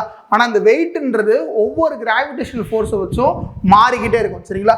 அப்ப நம்மளுக்கு பூமிக்கு எர்த்துக்கு கம்பேர் பண்ணது எவ்வளவு இருக்கும் அப்படின்னா, ஒருவேளை இப்போ பூமியில நம்ம பார்க்கும்போது எர்த்துல வந்து எவ்வளவு இருக்கும் அப்படின்னா ஒரு 60 நியூட்டன் இருந்தானா, மூணுல எவ்வளவு இருப்பான் அப்படின்னா 10 நியூட்டன் தான் இருப்பான். அதாவது 6ல் ஒரு பகுதி தான் எங்க இருப்பான் அப்படின்னா 3ல் இருப்பான். அதே தான் ஆன்சரும். பூமியில் எடையில் 6ல் ஒரு பங்கு மட்டும்தான் எங்க இருப்பான், 3ல் இருப்பான். புரிஞ்சுக்க முடியுதா? எது மாறாது எது மாறுன்றதை பார்க்கணும். எவ்வளவு மாறுன்றது முக்கியம் சரிங்களா. அங்க 60 பூமியில இருக்கும் நல்லா வெயிட்டா இருப்பான். எவ்வளவு இருக்கும்? 60 நியூட்டன் இருந்தானா அங்க போகும்போது எவ்வளவு இருக்கான்? 10 நியூட்டன் தான் இருக்கான் சரிங்களா. ஆனா எது மாறாது? மாஸ், நிறைன்றது மாறாது. அங்க இருந்தாலும் எவ்வளவுதான் இருப்பான்? 60 கிலோ தான் இருந்தானா 3ல இருந்தாலும் எவ்வளவுதான் இருப்பான்? 60 கிலோ தான் இருப்பான். இதை வச்சு கொஸ்டின் ட்விஸ்ட் வந்துகிட்டே இருக்கும். கொஞ்சம் பார்த்து கரெக்டாக அடிச்சிருங்க சரிங்களா. இப்போ ஆப்ஷன் என்னது? Option A. It is 1/6 of its weights on earth. பூமியில் உள்ள எடையில் 6ல் ஒரு பங்கு சரிங்களா. அடுத்த கொஸ்டின் போலாமா? The expression for acceleration due to gravity on the surface of planet of mass m and radius r என்ன கொடுத்துருக்கோம்? அப்படியே நம்மளுக்கு ஃபார்முலா தான். ஒரு பிளானட்ல அதில் ஆக்சிலரேஷன் டியூ டு கிராவிட்டி இருக்கு அப்படின்றது நீ என்ன ஃபார்முலா போட்டு கண்டுபிடிப்புன்னு கேட்டிருக்கான். நம்ம ஏற்கனவே பார்த்துருந்தோம். G = என்ன ஃபார்முலா பார்த்துருந்தோம்? ஃபர்ஸ்ட் ஃபார்முலா படிச்ச ஞாபகம் இருக்கா? F = G constant m1 × m2 / r² படிச்சிங்களா? அதே இது இப்போ கிராவிடேஷனல் ஃபோர்ஸ் வந்து இங்கே என்ன போட சொல்லியாச்சு? எஃப்க்கு பதிலாக ஜிஎஃப்னு போடலாம் அல்லது ஜின்றது போட்டுக்கலாம். அப்படி போடும்போது G gravitational constant m1 / r² போட சொன்னோம். ஏன் இங்கே m2ன்றது இங்கே நம்ம பார்க்கும்போது ரொம்ப வெயிட் ரொம்ப கம்மி. இப்போ இங்கே வந்து பூமியோட எடை போடுறேன் அப்படின்னா இப்போ இந்த ஒரு டேபிள்லைக்கும் அந்த பூமிக்கு என்ன செய்யுது, ஒரு ஈர்ப்பு விசை இருக்குது அப்படின்னா இந்த m1ன்றது பூமியோட எடை போட்டுருவேன். இந்த r² பூமியோட ரேடியஸ் எவ்வளோன்னு போட்டுருவேன். இங்கே m2 போடுறது ரொம்ப ரொம்ப கம்மியாக இருக்குன்றாலும் நம்ம போடணுன்ற அவசியம் இல்லை. நெக்லிஜிபிள்னு சொல்லுவாங்க சரிங்களா. அதை நெக்லிஜிபிள் பண்ணிடுவோம். அப்போ ஃபார்முலா நம்மளுக்கு என்ன மட்டும்தான் இருக்கும்? G = G capital G × m1 / r² இருக்கும். அதே ஃபார்முலா தான் G = G × m / r². ஓகேங்களா. ஃபர்ஸ்ட்லேருந்து பார்த்துட்டே இருந்தீங்கன்னா தான் இந்த கான்செப்ட்லாம் நல்லா புரியும் சரிங்களா. ஒரே கான்செப்ட் தான் திரும்ப திரும்ப உங்களுக்கு ரிப்பீட்டேட்டாக இருக்கும். அவன் கேட்குற விதம் தான் கொஞ்சம் மாறிக்கிட்டே இருக்கும் சரிங்களா. அவங்க கொஸ்டின் கேட்குறவங்க அந்த பேஸ் ஆஃப் கொஸ்டின் தான் மாறிட்டே இருக்கும்ன்றதே, அந்த பேஸ்ன்றது மாறாது, டைப் ஆஃப் கொஸ்டின் தான் மாறிட்டே இருக்கும். அடுத்த question number 14. Read the given statement and select the most appropriate option. என்ன கொடுத்துருக்காங்க? ஸ்டேட்மெண்ட் 1ல when a ball is thrown vertically upward its velocity decreases at the rate of g. அதாவது நம்ம ஒரு பந்தை மேல் நோக்கி எறியணுன்றதை கொடுத்துருக்காங்க. கரெக்டுங்களா? தமிழ் என்ன கொடுத்துருக்காங்க வாசித்து பாருங்களேன். ஒரு பந்தை செங்குத்து என்ன நோக்கி எறியலாம், மேல் நோக்கி எறிகிறாங்களாம். கரெக்டா? மேல் நோக்கி எறியும் போது என்ன செய்யும்? இப்போ இங்கே ஒரு பந்தம் இங்கே நிற்கிறேன்னு வச்சுங்களேன், இங்கேருந்து பந்தம் என்ன செய்கிறேன்? மேல் நோக்கி எறியன்னு வச்சுங்களேன். நான் ஒரு எரியும் போது ஒரு ஃபோர்ஸ் கொடுத்துருந்துருப்பேன். கரெக்டா? எவ்வளோ ஃபோர்ஸ் கொடுத்துருந்துருப்பேன் அப்படின்னா ஒரு 10 மீட்டர் பர் செகண்ட்ல எரியிற மாதிரி ஒரு ஃபோர்ஸ் கொடுக்குறேன்னு வச்சுங்களேன். அது மேலே போக போக போக இங்கே என்ன செய்ய ஆரம்பிச்சிடும்? ஸ்பீடு குறைய ஆரம்பிச்சிருமா? அது எதனால குறையுது அப்படின்னா இங்க என்ன ஆக்ட் ஆகிட்டு இருக்கு? நம்ம பூமியில கிராவிடேஷனல் ஃபோர்ஸ் ஆக்ட் ஆகிட்டு இருக்கு. அதை என்ன செய்யும்? அந்த ஃபோர்ஸை குறைக்கும். அப்ப அது எப்படி குறைக்கும்? கீழ் நோக்கி இழுக்கும். இதுதான் ஃபர்ஸ்ட் பாயிண்ட்ல கொடுத்துருக்காங்க. Statement 1, when a ball is thrown vertically upward its velocity decreases. எவ்வளவு டிக்ரீஸ் ஆகும்? நம்ம எவ்வளவு கிராவிடேஷனல் ஃபோர்ஸ் இருக்கோ அதை பொறுத்து டிக்ரீஸ் ஆகும். கரெக்டா? எவ்வளவு கிராவிடேஷனல் ஃபோர்ஸ் இருக்கோ அதை பொறுத்து டிக்ரீஸ் ஆகும். அப்ப velocity decreases at the rate of G. ஓகேங்களா? ஃபர்ஸ்ட் பாயிண்ட் புரிஞ்சிருச்சா? அடுத்த என்ன சொல்றான்? The acceleration due to gravity acts downward even when the ball moves upward. பால் மேல் நோக்கி தான் செல்லும், ஆனா புவியீர்ப்பு விசை எப்படி இழுக்கும்? கீழ் நோக்கி இழுக்கும். அப்ப 2 பாயிண்ட்டுமே என்ன பாயிண்ட் தான்? கரெக்டான பாயிண்ட் தான். அதே தான் தமிழ்ல கொடுத்துருக்கான். பந்து மேல் நோக்கி நகரும் போது புவியீர்ப்பு முடுக்கம் கீழ் நோக்கி செயல்படுகிறது. பந்து மேல் நோக்கி நகர்ந்தாலும் புவியீர்ப்பு எப்படி தான் செயல்படும்? கீழ் நோக்கி தான் இழுக்கும். சரிங்களா? அப்போ கூற்று 1 மற்றும் 2 ஆகிய இரண்டும் சரி. Both statement 1 and 2 are correct. அடுத்து டைரக்டா ஒரு ஃபார்முலா கொஸ்டின் தான். என்ன ஃபார்முலா கொடுத்துருக்காங்க கேட்டிருக்கான் பாருங்களேன். இம்பல்ஸ் அப்படின்றா என்ன கொடுத்துருக்கான்? இம்பல்ஸ் தமிழ்ல வந்து கனத்தாக்கு. கனத்தாக்குன்னு ஒண்ணும் இல்ல, கன நேரம் கொடுக்கறப்பட உடைய விசை. கனத்தாக்கு டைமிங் லைட்டா ஒரு செகண்ட். பைக்ல எல்லாம் வச்சிருப்போம் இம்பல்ஸ் எவ்வளவுன்னு கேட்பாங்க. அதாவது ஒரு ஸ்டார்டிங்ல மட்டும் தான் இருக்கும், அதுக்கப்புறம் அந்த ஃபோர்ஸ் என்ன செய்யாது? தேவைப்படாது. அது பேர் தான் இம்பல்ஸ் டெஃபினிஷன். சரிங்களா? அதுக்கு ஒரு ஃபார்முலா இருக்கு. என்ன ஃபார்முலா அப்படின்னா impulse equal to force into time. Impulse equal அதாவது கனத்தாக்கு விசை ஈக்குவல் டு என்ன ஃபார்முலா? காலம், விசை மற்றும் காலத்தின் பெருக்கல் பலன். இம்பல்ஸ் என்ன லெட்டர்ல யூஸ் பண்ணுவோம் அப்படின்னாக்கா impulse equal to force into time. அப்போ யூனிட் என்ன வந்துடும்? ஃபோர்ஸுக்கு வந்து நியூட்டன் போட்டுருவீங்களா, டைமுக்கு வந்து செகண்ட். அப்போ யூனிட் என்ன? ஒரு இம்பல்ஸோட எஸ் யூனிட் என்னது அப்படின்னாக்கா n இன்ட்டு எஸ். சரிங்களா? அப்போ இது என்ன ஃபார்முலா? அப்போ போட்டலாமா? Impulse equal to product of force into time, விசை மற்றும் காலத்தின் பெருக்கல் பலன். அப்போ மாஸ் இன்ட்டு வெலாசிட்டின்றது எதுக்குரிய ஃபார்முலா? மொமெண்டம். அதாவது தமிழ் என்ன சொல்லுவாங்க அப்படின்னா உந்தம் அப்படின்னு சொல்லுவாங்க தமிழ்ல. சரிங்களா? மொமெண்டம் ஈக்குவல் டு நமக்கு என்ன ஃபார்முலா அப்படின்னா மாஸ் இன்ட்டு வெலாசிட்டி. சரிங்களா? மொமெண்டம் தமிழ்ல வந்து உந்தம், அதோட ஃபார்முலா வந்து நிறை மற்றும் திசை வேகத்தின் பெருக்கல் பலன். இதை கொடுத்துருக்காங்களா? நிறை மற்றும் திசை வேகத்தின் பெருக்கல். இந்த ஃபார்முலா எதுக்கு வரும்? உந்தம் அப்படின்ற விசைக்கு வரும். சரிங்களா? இப்போ இதோட யூனிட் என்ன? நிறைனா கேஜி போட்டுருவீங்களா, வெலாசிட்டினா என்ன போட்டுருவீங்க? எம்.எஸ். -1 போடலாம் சொல்லலாமா? அப்போ இதோட யூனிட் என்ன வந்துடும்? KG MS. -1. இதுதான் எதுக்குரிய யூனிட்டு? இந்த மொமெண்டம்க்குரிய எஸ்ஐ யூனிட். புரிஞ்சா? நீங்க ஒவ்வொரு ஃபார்முலா படிக்கும்போது எஸ்ஐ யூனிட் சேர்த்து படிச்சிருங்க. சரிங்களா? இப்போ இம்பல்ஸ்க்கு என்ன ஃபார்முலா? Force into time. இந்த நிறை மற்றும் திசைவேகத்தோட இது உந்தம் சீக்கிரம் தான் என்ன போடணும்? நிறை மற்றும் நிறை இன்ட்டு திசைவேகம் போடணும். அடுத்து என்ன பார்த்தோம்? ஏற்கனவே பார்த்ததான் நியூட்டன்ஸ் தேர்ட் லான்னு சொல்லி பார்த்தோம். நியூட்டன்ஸோட தேர்ட் லான்னு பார்த்தோம். For every action there is equal and opposite reaction. அதாவது நியூட்டனின் 3ஆம் விதி என்னது?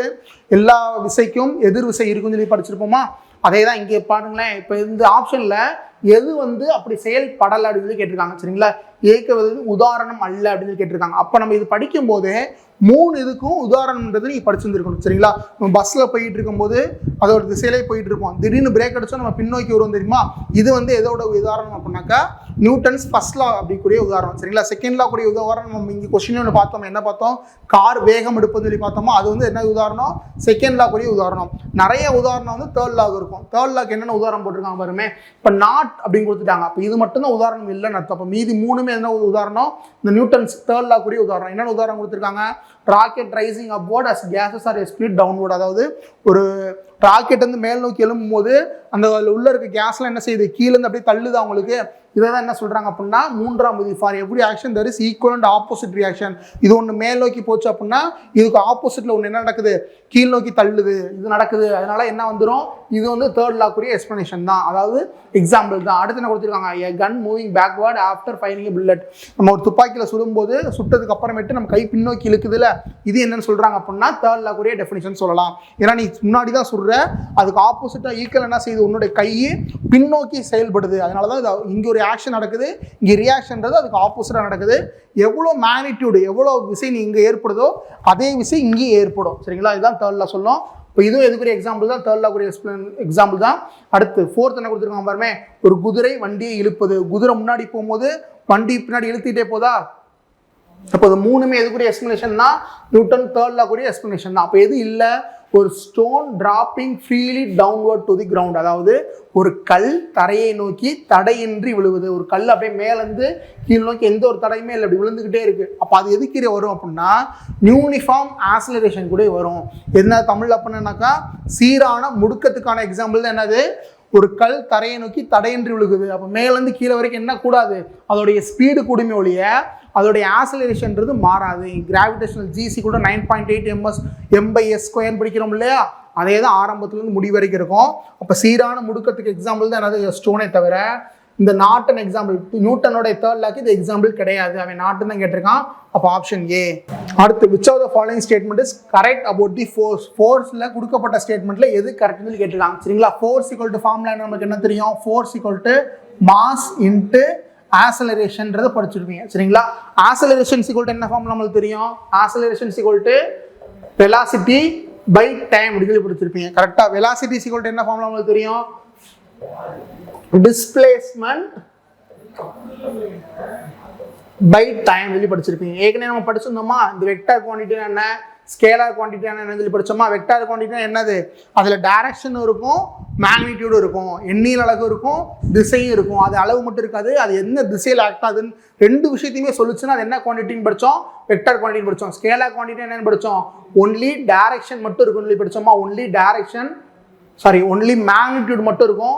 ஒன்லி மேக்னிடியூட் மட்டும் இருந்துச்சு அப்படின்னா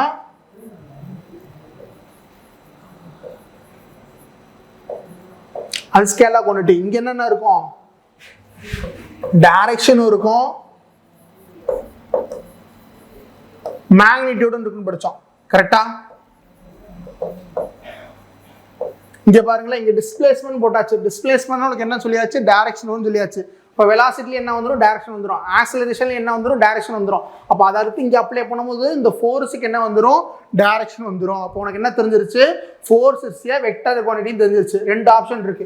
ஃபோர்ஸ் என்ன யூனிட்ல அளப்போம், பாரம்பரியம் இப்போ சொல்லிட்டு இருக்கோம். ஃபோர்ஸ் என்ன யூனிட்ல வரும், ஃபோர்ஸ் ஈக்குவல் டு நியூட்டன் அப்படின்னு சொல்லி சொல்லுவோம். சரிங்களா, ஃபோர்ஸ் ஈக்குவல் டு நியூட்டன். அப்போ ஜூல் எதுக்கு வரும், ஜூல் எதுக்கு வரும், நம்ம படிச்சோம் தெரியுமா, ஒர்க்குக்கு படிச்சீங்களா, ஞாபகம் இருக்கா, ஒர்க்ஸ் ஈக்குவல் டு தான் என்ன ஆப்ஷனு, ஜூல். அப்போ வெக்டர் குவான்டிட்டியில தான் இருக்கும். என்ன யூனிட் யூஸ் பண்ணணும், எஸ்ஐ யூனிட் நியூட்டன்றது யூஸ் பண்ணுவோம். அப்போ எது கரெக்டான ஸ்டேட்மெண்ட் அப்படின்னாக்கா ஆப்ஷன் சி. ஓகேங்களா, அடுத்த விஷயம் போலாமா.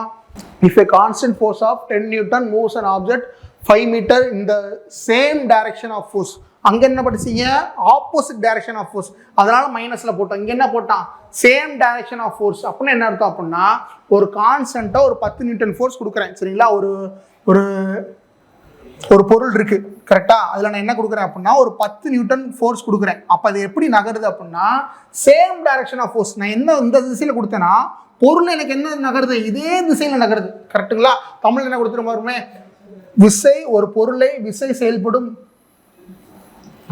செயல்படும் திசையிலேயே நகர்த்தினால். சரிங்களா, விசை எந்த திசையில செயல்படுதோ அதே திசையில எவ்வளவு தூரம் நகர்த்துது அப்படின்னாக்கா 5 மீட்டர் நகர்த்துது. சரிங்களா, அப்ப இங்க இருக்க பொருள் எங்க போயிருச்சு, கொஞ்சம் தூரம் தள்ளி இப்ப இங்க இருக்குன்னு வச்சுக்கோங்களேன். அப்ப இது எவ்வளவு தூரம் நகர்த்தி இருக்கு, 5 மீட்டர் நகர்த்தி இருக்கு. நகர்த்தினா வேலை எவ்வளவு, நமக்கு முன்னாடி படிச்சோம்ல ஒர்க் எவ்வளவு ஃபார்முலா படிச்சோமா, ஞாபகம் இருக்கா, ஒர்க் ஈக்குவல் டு என்னன்னு ஃபார்முலா படிச்சோம், ஃபோர்ஸ் இன்ட்டு டிஸ்பிளேஸ்மெண்ட் அப்படின்னு படிச்சிருந்திருப்பீங்க. கரெக்டா, ஃபோர்ஸ் இன்ட்டு டிஸ்பிளேஸ்மெண்ட். இங்க ஃபோர்ஸ் எவ்வளவு, ரெண்டுமே சேம் டைரக்ஷன், என்ன திசையில போடுக்கிறோனோ அதே திசையில தான் நகருது. அப்ப இங்க என்ன போட தேவையில்ல, மைனஸ் போட தேவையில்ல. அப்போ ஃபோர்ஸ் எவ்வளவு, 10 நியூட்டனு.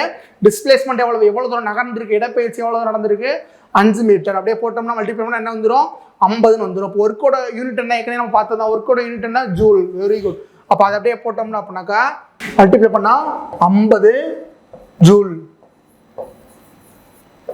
பாருங்க ஆப்ஷன் எங்க இருக்கு, இந்த இருக்கு பாருங்க, 50 ஜூல். இந்த ஷார்ட் ஃபார்மா ஜேன் மார்க் பண்ணியிருக்காங்க, ஒன்றும் பிரச்சனை இல்லை. ஓகே, புரிஞ்சுச்சு என்ன சொல்றேன்னு. பார்க்குற கொஸ்டினை பார்க்குற ஃபார்ம்ல என்ன கேட்டிருக்காங்க, என்ன கொடுத்துருக்காங்கன்ற பார்க்குற, என்ன கொடுத்துருக்காங்க, 10 நியூட்டனு, சேம் டைரக்ஷனு, எவ்வளோ டிஸ்பிளேஸ்மெண்ட் நடந்திருக்கு, 5 மீட்டர் நடந்திருக்கு. அப்போ என்ன கேட்டிருக்காங்க, ஒர்க் டன் கேட்டிருக்காங்க. ஒர்க் டனுக்கு என்ன ஃபார்முலா, ஃபோர்ஸ் இன்டு டிஸ்பிளேஸ்மெண்ட் அப்படியே அப்ளை பண்ணுறதா. இங்கே நம்மளுக்கு சேம் டைரக்ஷனால என்ன போட தேவையில்ல, மைனஸ் போட தேவையில்ல. இதுக்கு முன்னாடி சம்ல என்ன இருந்தது, ஆப்போசிட் டைரக்ஷன் எதிர் திசைன்றதுனால நம்ம மைனஸ் போட்டிருந்தோம். சரிங்களா, அப்போ இது ரெண்டையும் மல்டிப்ளை பண்ணும்போது 50 ஜூல். யூனிட் முதல் கொண்டு கரெக்டாக பார்த்து போடணும். ஒரு சில நேரம் ஆப்ஷன் எல்லாத்தையும் கரெக்டாக வச்சுட்டு யூனிட் மாற்றி கொடுத்துருப்பான். அப்போ உனக்கு இந்த ஒர்க்குனா என்ன யூனிட்ன்றது தெரிஞ்சிருக்கணும். Work equal to 50 joule. ஓகேங்களா, அடுத்த விஷயம் போலாமா. இப்போ அடுத்த இந்த கொஸ்டின் பார்க்க போறோம் அப்படின்னா 19வது கொஸ்டின் பார்க்க போறோம். சரிங்களா, கொஸ்டின் என்ன கொடுத்துருக்காங்க வாசித்துருங்க. which law states that the orbit of planets is an ellipse with the sun of the foci அப்படின்னு என்ன அர்த்தம் அப்படின்னாக்கா, கெப்லர்ஸ் இங்கே நியூட்டன்ஸ்லாம் நீங்க படிச்சிருந்திருப்பீங்க கரெக்டா. ஓம்ஸ்லான்ற நம்ம எலக்ட்ரிசிட்டி சப்ஜெக்ட் படிக்கும்போது படிப்போம், ஹூஸ்லாவும் அடுத்து நம்ம படிக்கும்போது படிப்போம். சரிங்களா, இப்போ இங்கே கெப்லர் லான்றது ஆன்சர் மார்க் பண்ணியிருக்கு. இப்போ கெப்லர் லா அப்படின்னா என்ன உங்களுக்கு தெரிஞ்சிருக்கணும். சரிங்களா, கெப்லர் மொத்தம் எத்தனை லா சொல்லியிருந்திருக்காரு, என்னென்ன சொல்லியிருந்திருக்காங்க நம்ம படிச்சிருந்தோம். சரிங்களா, அதை படிச்சலாமா. ஃபர்ஸ்ட் கெப்லர் அப்படின்ற ஒரு கெப்லர் என்ன சொல்லியிருப்பார் அப்படின்னா, அந்த பிளானட்ஸ்லாம் சூரியனை சுற்றி வருது இல்லை, இதை வச்சு ஒரு கான்செப்ட் சொல்லியிருப்பார். என்ன சொல்லியிருப்பார் அப்படின்னா, எல்லா பிளானட்ஸுமே, அதாவது ஃபர்ஸ்ட்ல என்ன சொல்லுவோம் அப்படின்னா, ஃபர்ஸ்ட்ல என்ன சொல்லுது அப்படின்னாக்கா, எல்லா பிளானட்ஸுமே சூரியனை எந்த மாதிரி சுற்றி வருது அப்படின்னா நீள்வட்ட பாதையில் சுற்றி வருது. தமிழில் என்ன எப்படி சுற்றி வருது, நீள்வட்ட பாதையில் சுற்றி வருது. இந்த பாதையை பாருங்களேன் எப்படி நீள்வட்டமாக இருக்கா, நீள்வட்ட பாதையில் சுற்றி வருதுன்னு சொல்லியிருப்பார். சரிங்களா, கெப்லரோட ஃபர்ஸ்ட்ல என்ன, எல்லா பிளானட்ஸும் சூரியன் எப்படி சுற்றி வருது, நீள்வட்ட பாதையில் சுற்றி வருது. அதாவது இங்கே என்ன கொடுத்துருக்காங்க அப்படின்னா, இன்னும் எலிப்ஸ்ன்னு சொல்லியிருப்பாங்க. சரிங்களா, planets orbit in ellipse with the sun at the ஒரு ஃபோக்கஸ். அது ஒரு ஃபோக்கஸ் அப்படின்னா ஒரு புள்ளியை மையமாக வச்சு எல்லா பிளானட்ஸுமே எப்படி சுற்றி வருது, நீள்வட்ட பாதையில் சுற்றி வருது. இது ஃபர்ஸ்ட் லா. சரிங்களா, கெப்லரோட ஃபர்ஸ்ட் லா படிச்சாச்சு. சரி, அடுத்து செகண்ட் லா என்ன சொல்லுது அப்படின்னா, இப்போ நகர்ந்துக்கிட்டே இருக்குல்ல நீள்வட்ட பாதையில், அப்போ ஒரு வேளை இப்போ இங்கேருந்து இங்கே நகர்றதுக்கு ஒரு டைம் எடுத்துக்கன்னு வச்சுக்கோங்க. இப்போ இதில் பார்க்கும்போது உங்களுக்கு தெரியும், இங்கே இருக்கிற நகர்ற இந்த டிஸ்டன்ஸ் பாருங்களேன் கம்மியாக இருக்குது, இந்த டிஸ்டன்ஸ் பாருங்கள் அப்போ அதிகமாக இருக்குது. ரெண்டுமே நான் என்ன செய்றேன், ஒரே டைம் தான் கொடுத்துருக்கேன். சரிங்களா, ரெண்டுக்குமே ஒரே டைம் தான் கொடுத்துருக்கேன். ஃபார் எக்ஸாம்பிள் இங்கே ஒரு மந்த் கொடுக்குறேன்னு வச்சுக்கோங்களேன், இங்கே ஒரு மந்த் கொடுக்குறேன். அப்போனா இங்கேருந்து இவ்வளோ தூரம் போயிருக்கு, இங்கேருந்து இவ்வளோ தூரம் போயிருக்கு. ஆனால் இங்கே அவுட்டர் ரேடியஸ் பார்த்தீங்கன்னா இந்த இடத்துல நிறைய கவர் ஆகிருக்கும், இந்த இடத்துல கம்மியாக தான் கவர் ஆகிருக்கும். ஆனால் ஏரியா நம்ம கவர் பண்ணும்போது இங்கேருந்து இங்கே ஒரு ட்ரையாங்கிள் மாதிரி ஃபார்ம் பண்ணி, இப்போ இதோட ஏரியாவும் இங்கேருந்து ஒரு ட்ரையாங்கிள் மாதிரி ஃபார்ம் பண்ணோம் அப்படின்னா இதோட ஏரியா எப்படி இருக்கும் அப்படின்னு சொல்லியிருப்பார் அப்படின்னா ஈக்குவலாக இருக்கும்னு சொல்லியிருப்பார். சரிங்களா, என்ன சொல்கிறேன்னு புரியுதா. ஃபர்ஸ்ட்லாம் வந்து நீள்வட்ட பாதையில் சுற்றுதுன்னு சொல்கிறது ஃபர்ஸ்ட்லா. செகண்ட்ல வந்து அதோட ஏரியா, அதாவது planets web out in equal areas in equal times. நீ ஒரே டைமிங் கொடுத்தா அப்படின்னா அது எவ்வளோ ஏரியாவை தான் கடந்திருக்கும், ஒரே ஏரியாவை தான் கடந்திருக்கும். ரெண்டுக்குமே ஒரே டைமிங் கொடுத்தா எவ்வளோ ஏரியா கடந்திருக்கும், ஒரே ஏரியாவை கடந்திருக்கும் அப்படின்ற சொல்றது செகண்ட் லா. புரிஞ்சுச்சா. அடுத்து தேர்ட்ல என்ன சொல்லுது அப்படின்னா, தேர்ட்ல என்ன சொல்லுது அப்படின்னா, இந்த இடத்துல என்ன எடுத்துப்பாங்க அப்படின்னா, இதை வந்து மேஜர் லைன் எடுத்துப்பாங்க, மேஜர் ஆக்சிஸ் பாயிண்ட்ல எடுத்துப்பாங்க. சரிங்களா, ஏன்னு மார்க் பண்றேன்னு வச்சுக்கோங்களேன். இதோட பாதியை வந்து என்ன எடுத்துக்கிறேன் அப்படின்னா ஏபி, இதோட பாதியை நான் என்ன எடுத்துக்கிறேன் அப்படின்னா ஏ அப்படின்னு சொல்லி எடுத்துக்கிறேன். மேஜர் ஆக்சிஸ்ல செமி. சரிங்களா, மேஜர் ஆக்சிஸ்னா அந்த நீளமா இருக்குல்ல, இதுதான் மேஜர் ஆக்சிஸ். இதுல பாதியை நான் என்ன எடுத்துக்கிறேன் அப்படின்னா ஏ அப்படின்னு சொல்லி மார்க் பண்ணேன்னாக்கா, இதை நான் கியூ பண்ணி வர மதிப்போம், அதாவது இந்த பாதியோட மதிப்பு, இந்த ஏன்னு எடுத்துக்கூடிய தூரத்தை கியூப் பண்ணி வரக்கூடிய மதிப்பும், இந்த பி அப்படின்னாக்கா இதை சுற்றி வரக்கூடிய ஒரு பிளானட் எடுத்துக்க கொள்ளக்கூடிய நேரம். சரிங்களா, பி அப்படின்னு என்னது, இந்த பூமியை சூரியனை சுற்றி வர்றதுக்கு ஒரு பிளானட் எடுத்துக்க கொள்ளக்கூடிய கால அளவு தான் என்னது, பீரியட் ஆஃப் டைம் அப்படின்னு சொல்றோம்ல, அந்த கால அளவு தான் என்னது பி.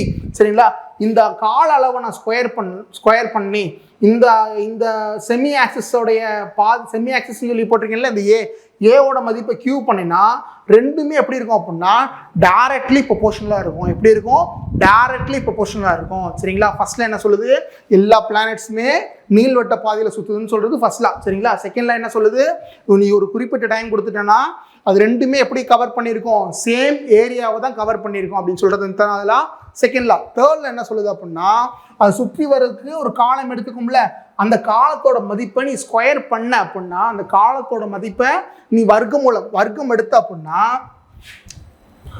அதனுடைய செமி ஆக்சிஸ், அதாவது ஒரு ஆக்சிஸ்ல பாதி அளவு இருக்க பகுதியை நீ கியூப் பண்ண அப்படின்னா ரெண்டுமே டைரக்ட்லி ப்ரொபோர்ஷனல், நேர் விதத்தில் இருக்கும். அதாவது P square directly proportional to A cube இப்படி இருக்கும் அப்படின்னு சொல்கிறது தேர்ட் லா. புரிஞ்சுக்க முடியுது என்ன சொல்கிறேன்னு? கெப்லர் 3 லா சொல்லியிருக்காரு. 3 லா என்னென்ன சொல்லியிருக்கான்றதை பார்த்துக்கோங்க. இது லைட்டாக அவரோட வாசித்துக்கோங்க சரிங்களா? இது ரொம்ப ரொம்ப முக்கியமானது தான். இதை நோட்டில் தனியாக வச்சு எழுதி வச்சுக்கோங்க சரிங்களா? இப்போ கொஸ்டின்குள்ளே போகலாமா? இப்போ 3 லா படிச்சீங்கல்ல, இப்போ என்ன ஃபர்ஸ்ட் கேள்வி என்ன கேட்டிருக்காங்க பாருங்களேன். கோள்களின் சுற்றுப்பாதை ஒரு நீள்வட்டத்தில் இருக்கும் சொன்னது எத்தனாவதுலா? கெப்லரோட ஃபர்ஸ்ட் லா. ஆப்ஷன் பி அப்படியே அடிச்சு விட்டுலாம். ஓகேங்களா? இது ஆப்ஷன்றது புரிஞ்சிருச்சா? கெப்லரோட ஃபர்ஸ்ட் லா. இப்படி படிக்கும்போது கெப்லர் ஃபர்ஸ்ட் லா என்னன்னு படிச்சிருக்க, செகண்ட் லா என்னன்னு படிச்சிருக்க, தேர்ட் லானா என்னன்றதை படிச்சிருக்க சரிங்களா? அடுத்த விஷயம் போலாமா? அடுத்து சென்ட்ரிபெட்டல் ஃபோர்ஸ். பூமியை சுற்றி வரும் செயற்கைக்கோளின் மைய நோக்கு விசை வழங்குவது எது? இப்போ மைய நோக்கு விசைனா என்னன்றது உங்களுக்கு தெரிஞ்சது இருக்கணும். இங்கிலீஷில் வந்து சென்ட்ரிபெட்டல் ஃபோர்ஸ்னு சொல்கிறாங்க. இன்னொரு ஃபோர்ஸ் இருக்கும், மைய விலக்கு விசைன்னு சொல்லுவாங்க தமிழில். இங்கிலீஷில் சென்ட்ரிஃபியூகல் ஃபோர்ஸ்னு சொல்லுவாங்க சரிங்களா? இப்போ சென்ட்ரிபெட்டல் ஃபோர்ஸ் அப்படின்னு என்னன்னாக்கா, அதாவது மைய நோக்கு விசை அப்படின்னாக்கா, ஒரு பொருள் சுத்தும் போது அதோட மையத்தை நோக்கி வரதுக்கு முயற்சி செய்யும் சரிங்களா? இப்படி மையத்தை நோக்கி வரதுக்கு முயற்சி செஞ்சுச்சு அல்லது மையத்தை நோக்கி இழுக்கிற மாதிரி ஒரு விசை செயல்பட்டது அப்படின்னா அது என்ன விசை? மைய நோக்கு விசை. தமிழில் வந்து அதோடைய பேரர்த்தத்திலேயே உள்ளுக்குள்ள அதோட அர்த்தமும் முடிஞ்சிடும் சரிங்களா? இங்கிலீஷில் என்ன சொல்றாங்க? சென்ட்ரல் பெட்டல் ஃபோர்ஸ் அப்படின்னு சொல்லுவாங்க சரிங்களா?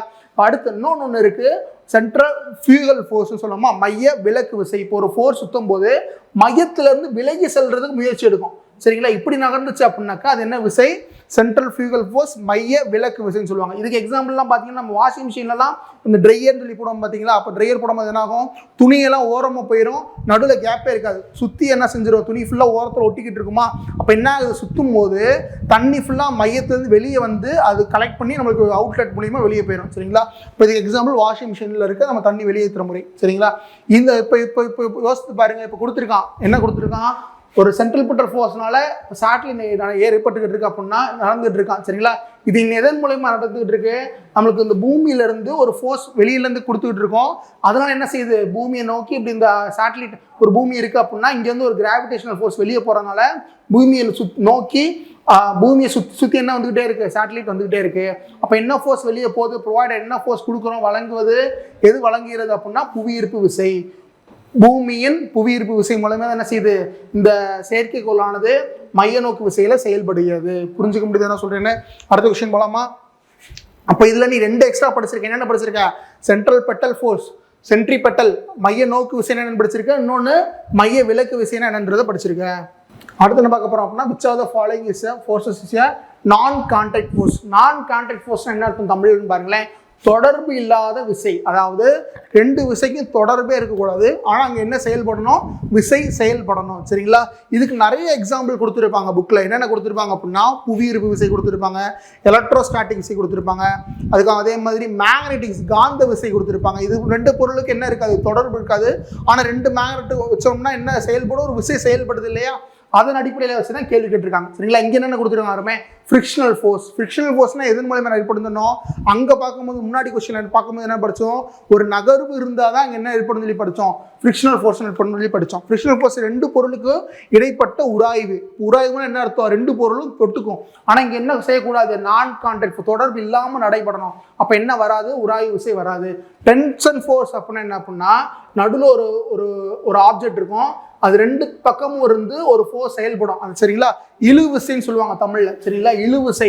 அப்போனா என்ன செய்யணும்? அந்த ஆப்போசிட்டோடைய தொடர்புல இருந்தால் தான் பிடிச்சி இழுத்து செயல்படுத்த முடியும். அப்போ என்ன வராது? இந்த இழுவிசைன்றது வராது. அடுத்து என்ன கொடுத்துருக்காங்க? கிராவிடேஷனல் ஃபோர்ஸ் சரிங்களா? கிராவிடேஷனல் ஃபோர்ஸ் அதுக்குரிய ஆன்சர் என்ன? தேவையில்ல, தொடர்பே இல்லாமல் அது என்ன செய்ய முடியும்? ஒரு பேனா, இப்போ இங்கே ஒரு பேனா இருக்குனாக்கா இதுக்கு பூமி வந்து இதை பிடிச்சிட்டு போகணுன்றதுலாம் அவசியம் இல்லை. தொடர்பே இல்லாமல் என்ன செஞ்சிடும்? பிடிச்சி இழுத்து வச்சுக்குமா? இதே ஒரு மேக்னெட் இருக்கு, நான் ஒரு குண்டூசி கையில் வச்சிருக்கேன்னா தொடர்பே இல்லாமல் செஞ்சிடும், அது பிடிச்சி இழுத்து வச்சுக்குமா? அப்போ இதில் என்னென்ன தொடர்பு இல்லாத விசைக்கு என்னென்ன எக்ஸாம்பிள் வரும்னா, காந்த விசை வரும், எலக்ட்ரோஸ்டாட்டிக் ஃபோர்ஸ் வரும், அப்புறம் கிராவிடேஷனல் ஃபோர்ஸ் வரும் சரிங்களா? இதெல்லாம் என்ன விசைக்கு எக்ஸாம்பிள்? கிராவிடேஷனல் ஃபோர்ஸ் புவியீர்ப்பு விசைக்குரிய எக்ஸாம்பிள். ஓகேங்களா? காற்று எதிர்ப்பு விசை அப்படின்னாக்கா ஏர் ரெசிஸ்டன்ஸ் என்னன்னாக்கா அங்கே வந்து காற்று வந்து அதை தடுக்கிறதுக்கு முயற்சி பண்ணுறனால அங்கே காற்றுன்றத ஒரு ஃபோர்ஸ் வந்து அங்கே தடுக்குது சரிங்களா. அப்போ என்ன ஆக்ட் ஆகுது அப்படின்னா ஏர் மூலியமாக தான் அது ஆக்ட் ஆகுன்றனால அங்கே ஏர் பார்ட்டிகல்ஸ்லாம் முட்டி அதை தடுக்கிறனால அங்கே ஒரு தொடர்பு ஏற்படுது. அதனால இது என்ன சொல்ல மாட்டாங்க அப்படின்னா நான் கான்டாக்ட் ஃபோர்ஸாக சொல்ல மாட்டாங்க, இது ஆக்சுவலாக ஒரு கான்டாக்ட் ஃபோர்ஸ். ஓகேங்களா, அடுத்த கொஸ்டின் போகலாமா? அடுத்து what is the work done by the force considered negative? என்ன கொடுத்துருக்காங்க அப்படின்னா ஒரு விசையினால் செய்யப்பட்ட வேலை எப்போது எதிர்மறையாக கருதப்படுகிறது. எதிர்மறையாக என்ன அர்த்தம்? நெகட்டிவாக நம்ம எடுத்துக்கிறோம். ஏற்கனவே நம்ம சொன்னோம், என்ன சொன்னோம்? நம்ம கொடுக்கப்பட்ட ஃபோர்ஸுக்கு ஆப்போசிட்டா டைரக்ஷன் ஆஃப் டிஸ்பிளேஸ்மெண்ட் இருக்குது. நான் ஒரு ஃபோர்ஸ் கொடுக்குறேன், ஆனால் அது நான் கொடுக்குற ஃபோர்ஸுக்கு இங்கே ஒரு ஆப்ஜெக்ட் இருக்குன்னு வச்சுக்கங்களேன், நான் ஒரு ஃபோர்ஸ் கொடுக்குறேன், இந்த விசையில் கொடுத்தா அது எப்படி நகருது? இந்த விசையில் நகருது. அப்போ ஆப்போசிட்டாக இருந்தால் நம்ம என்ன சொன்னோம்? ஒர்க்கானது மைனஸ் இருக்குன்னு சொன்னோமோ அதே கொஸ்டின் தான் திரும்ப கேட்டுருக்காங்க. when the work done by the force considered negative, answer when the force act opposite to the direction of displacement. விசை இடப்பெயர்ச்சியின் திசைக்கு எதிராக செயல்படும் போது, அப்போ விசைன்றது இப்படி செயல்படுது, இடப்பெயர்ச்சின்றது எப்படி செயல்படுது? நான் இப்படி தள்ளுறேன், ஆனால் அது இப்படி நோக்கி வருது சரிங்களா. அப்படி செயல்படுச்சா நம்மளுக்கு ஒர்க் என்ன வந்துச்சு? ஃபார்முலா படித்தோம், முன்னாடி படிச்சோம் பார்த்தீங்களா, -25 ஜூல்னு சொல்லி. அதே தான் ஆன்சர் சரிங்களா. அடுத்து 23. இதில் என்ன பிரின்சிபல் கொடுத்துருக்காங்க பாருமே, ஆர்கிமெடிஸ் பிரின்சிபல். தமிழில் பாருங்க, ஆர்கிமெடிஸ் தத்துவத்தின் பயன்பாடு. உனக்கு என்ன தெரிஞ்சிருக்கணும் அப்படின்னா இந்த ஆர்கிமெடிஸ் தத்துவம்னா என்னன்றது உங்களுக்கு தெரிஞ்சிருக்கணும் சரிங்களா. ஆர்கிமெடிஸ் தத்துவம் அப்படின்னா என்னன்னாக்கா ஒரு கண்டெய்னர்ல என்ன இருக்கு அப்படின்னா ஒரு நீர் நிரம்பி இருக்குன்னு வச்சுக்கோங்களேன். இந்த நீர் நிரம்பி இருக்கிறதுல நான் ஒரு பொருளை போடுறேன் சரிங்களா. போடும்போது அது என்ன செய்யுது? ஒரு பாதி மூழ்கிய நிலையிலையோ அல்லது முழுவதுமாக மூழ்கிய நிலையிலையோ ஏதோ ஒரு நிலையில இருக்கு சரிங்களா. முழுவதுமாக ஒரு மூழ்கிய நிலைன்னு கூட வச்சுக்கோங்க, முழுவதுமாக மூழ்கிய நிலை ஆனால் இங்கே இருக்கு. அப்போ என்ன செஞ்சுருக்கோம்? ஏற்கனவே ஒரு வாட்டர் இந்த ஹைட்ல இருந்துச்சுன்னா இது ஃபுல்லாக க்ளோஸ் ஆயிடுச்சுன்னா அதோட ஹைட் ஆஃப் வாட்டர் லெவல் என்ன செய்யும்? இன்க்ரீஸ் ஆகுமா? கரெக்டாக சொல்றேன்னா வாட்டரோட லெவல் வந்து என்ன செய்யும்? இன்க்ரீஸ் ஆகும் சரிங்களா. இப்போ ஃபார் எக்ஸாம்பிள் இங்கே இருக்குன்னு வச்சுக்கோங்களேன், இங்கே ஒரு பக்கெட்டில் என்ன செய்கிறேன், அந்த இன்க்ரீஸ் ஆன தண்ணி ஃபுல்லாக பிடிச்சி இங்கே வச்சுக்கிட்டேன்னு வச்சுக்கோங்களேன். இப்போ இதோட வெயிட் வந்து 2 நியூட்டனுக்குரிய வெயிட் நான் உள்ளே போட்டேன் அப்படின்னா இங்கே எனக்கு இந்த தண்ணி எவ்வளோ ரீப்ளேஸ் ஆயிருக்குன்னு சொல்லி கேட்டிங்கன்னா அதே 2 நியூட்டன் வந்து ரீப்ளேஸ் ஆயிருக்கும் சரிங்களா. என்ன சொல்கிறேன்னு, அப்போ ஒரே அளவிலான பொருள் தண்ணி வந்து என்ன செஞ்சுருக்கும்? வெளியே வந்திருக்கும் அல்லது கூடியிருக்கும். இதை சொல்கிறது தான் என்ன பிரின்சிபல் அப்படின்னா ஆர்கிமெடிஸ் பிரின்சிபல். இதை பேஸாக வச்சு தான் என்ன ரெடி பண்ணுவாங்க அப்படின்னா இந்த ஷிப் ஆகட்டும் சப்மரீன்ஸ் ஆகட்டும் என்ன ரெடி பண்ணுவாங்கன்னா இந்த ஆர்கிமெடிஸ் பிரின்சிபல்ஸ் தான் ரெடி பண்ணுவாங்க சரிங்களா. நம்ம ஷிப்லலாம் எவ்வளோ தூரம் அந்த தண்ணி வெளியேற்றுது அப்போ தான் அது மிதக்க முடியும்ன்ற கான்செப்ட் வச்சு தான் என்ன ரெடி பண்ணுவாங்கன்னாக்கா இந்த ஆர்கிமெடிஸ் பிரின்சிபல் வச்சு ரெடி பண்ணுவாங்க சரிங்களா. அப்போ அதோட ஆப்ஷன் வந்து என்னன்னாக்கா design of ships and submarines சரிங்களா. இப்போ ஒரு விஷயம் தெரிஞ்சுக்கோங்க, என்னன்னாக்கா இந்த சப்மரைன்ஸ்ன்னு சொல்லி போடுறோம்ல, இதில் என்ன இருக்கும் அப்படின்னா பால் அசெட் டேங்க்னு சொல்லியிருக்கோம். என்னது? பால் அசெட் டேங்க், BALLAST டேங்க்னு சொல்லியிருக்கோம். இந்த டேங்க் எப்படி இருக்கும் அப்படின்னாக்கா ஃபார் எக்ஸாம்பிள் சம்மரைன் இருக்குன்னு வச்சுக்கோங்களேன், இதை சுற்றி ஒரு வெற்றிடம் இருக்கும் சரிங்களா. இந்த இடத்துல என்ன ஃபில் பண்ணுவாங்கன்னா நீர் ஃபில் பண்ணுவாங்க சரிங்களா. இப்போ வாட்டர் லெவலில் வந்து இதுன்னு வச்சுக்கோங்களேன், இதே லெவலுக்கு மெயின்டைன் பண்ணாங்கன்னா இந்த லெவல் மெயின்டைன் பண்ணி இந்த இதுக்குள்ளே என்ன ஃபில் பண்ணி வச்சுருப்பாங்க அப்படின்னா வாட்டர் ஃபில் பண்ணி வச்சுருப்பாங்க. இங்கே ஒரு அவுட்லெட் வால்வ் இருக்கும், இங்கே ஒரு ப்ரெஷர் பம்ப் இருக்கும். இந்த ப்ரெஷர் பம்ப் குறைய தண்ணி உள்ள ஃபில் ஆகும் சரிங்களா. இப்போ இதில் தண்ணி ஃபில்லாக தான் இந்த சப்மரைன்றதே நீருக்கடியில் மூழ்கிறதுக்கு ட்ரை பண்ணும், நீருக்கடியில் மூழ்கும் சரிங்களா. அப்போ இதை பேஸ் பண்ணி இதை எதை பற்றி இருக்குது? இப்போ எவ்வளோ தூரம் தண்ணி ஃபில் ஆகுதோ அதாவது உள்ளே போகும். இதை எதை பேஸ் பண்ணி வருது? இந்த ஆர்கிமெடிஸ் பிரின்சிபலை பேஸ் பண்ணி வருதா. அதனால தான் என்ன சொல்கிறாங்க அப்படின்னா design of ships and submarines, கப்பல்கள் மற்றும் நீர்மொழி கப்பல்களின் வடிவமைப்புன்றது எதன் அடிப்படையாக கொண்டது? ஆர்கிமெடிஸ் தத்துவத்தின் அடிப்படையாக கொண்டது. ஓகேங்களா, அடுத்த விஷயம் போலாமா? அடுத்து என்ன கொடுத்துருவாங்களேன், திரும்பி அதே தான் யூனிஃபார்ம் சர்க்குலர் மோஷன். என்ன சொல்லிட்டோம்? ஒரே ஸ்பீடில் போய்கிட்டே இருக்கணும், தொடர்ந்து வட்டப்பாதையிலே இருக்கணும். எங்கேயாவது ஒரு இடத்துல அதோட வெலாசிட்டி எவ்வளோன்றத பார்த்தா அது எந்த புள்ளி என்ன மாதிரி ஒரு புள்ளியை தொடுகோடு நமக்கு கொடுக்கக்கூடும். எந்த புள்ளியில் தொட்டாலும் அது என்ன கொடுக்கும் நம்மளுக்கு? தொடுகோடு, டான்ஜென்டியல் பாத் டு தி சர்க்குலர் அப்படின்றது பார்த்தோமா. அதே மாதிரி தான் இது ஒரு கொஸ்டின். இந்த context of uniform circular motion which of the following examples from everyday life best illustrates this concept. இந்த யூனிஃபார்ம் சர்க்குலர் மோஷன் வந்து நம்ம எந்த எக்ஸாம்பிள் வச்சு இல்லுஸ்ட்ரேட் பண்ணலாம்?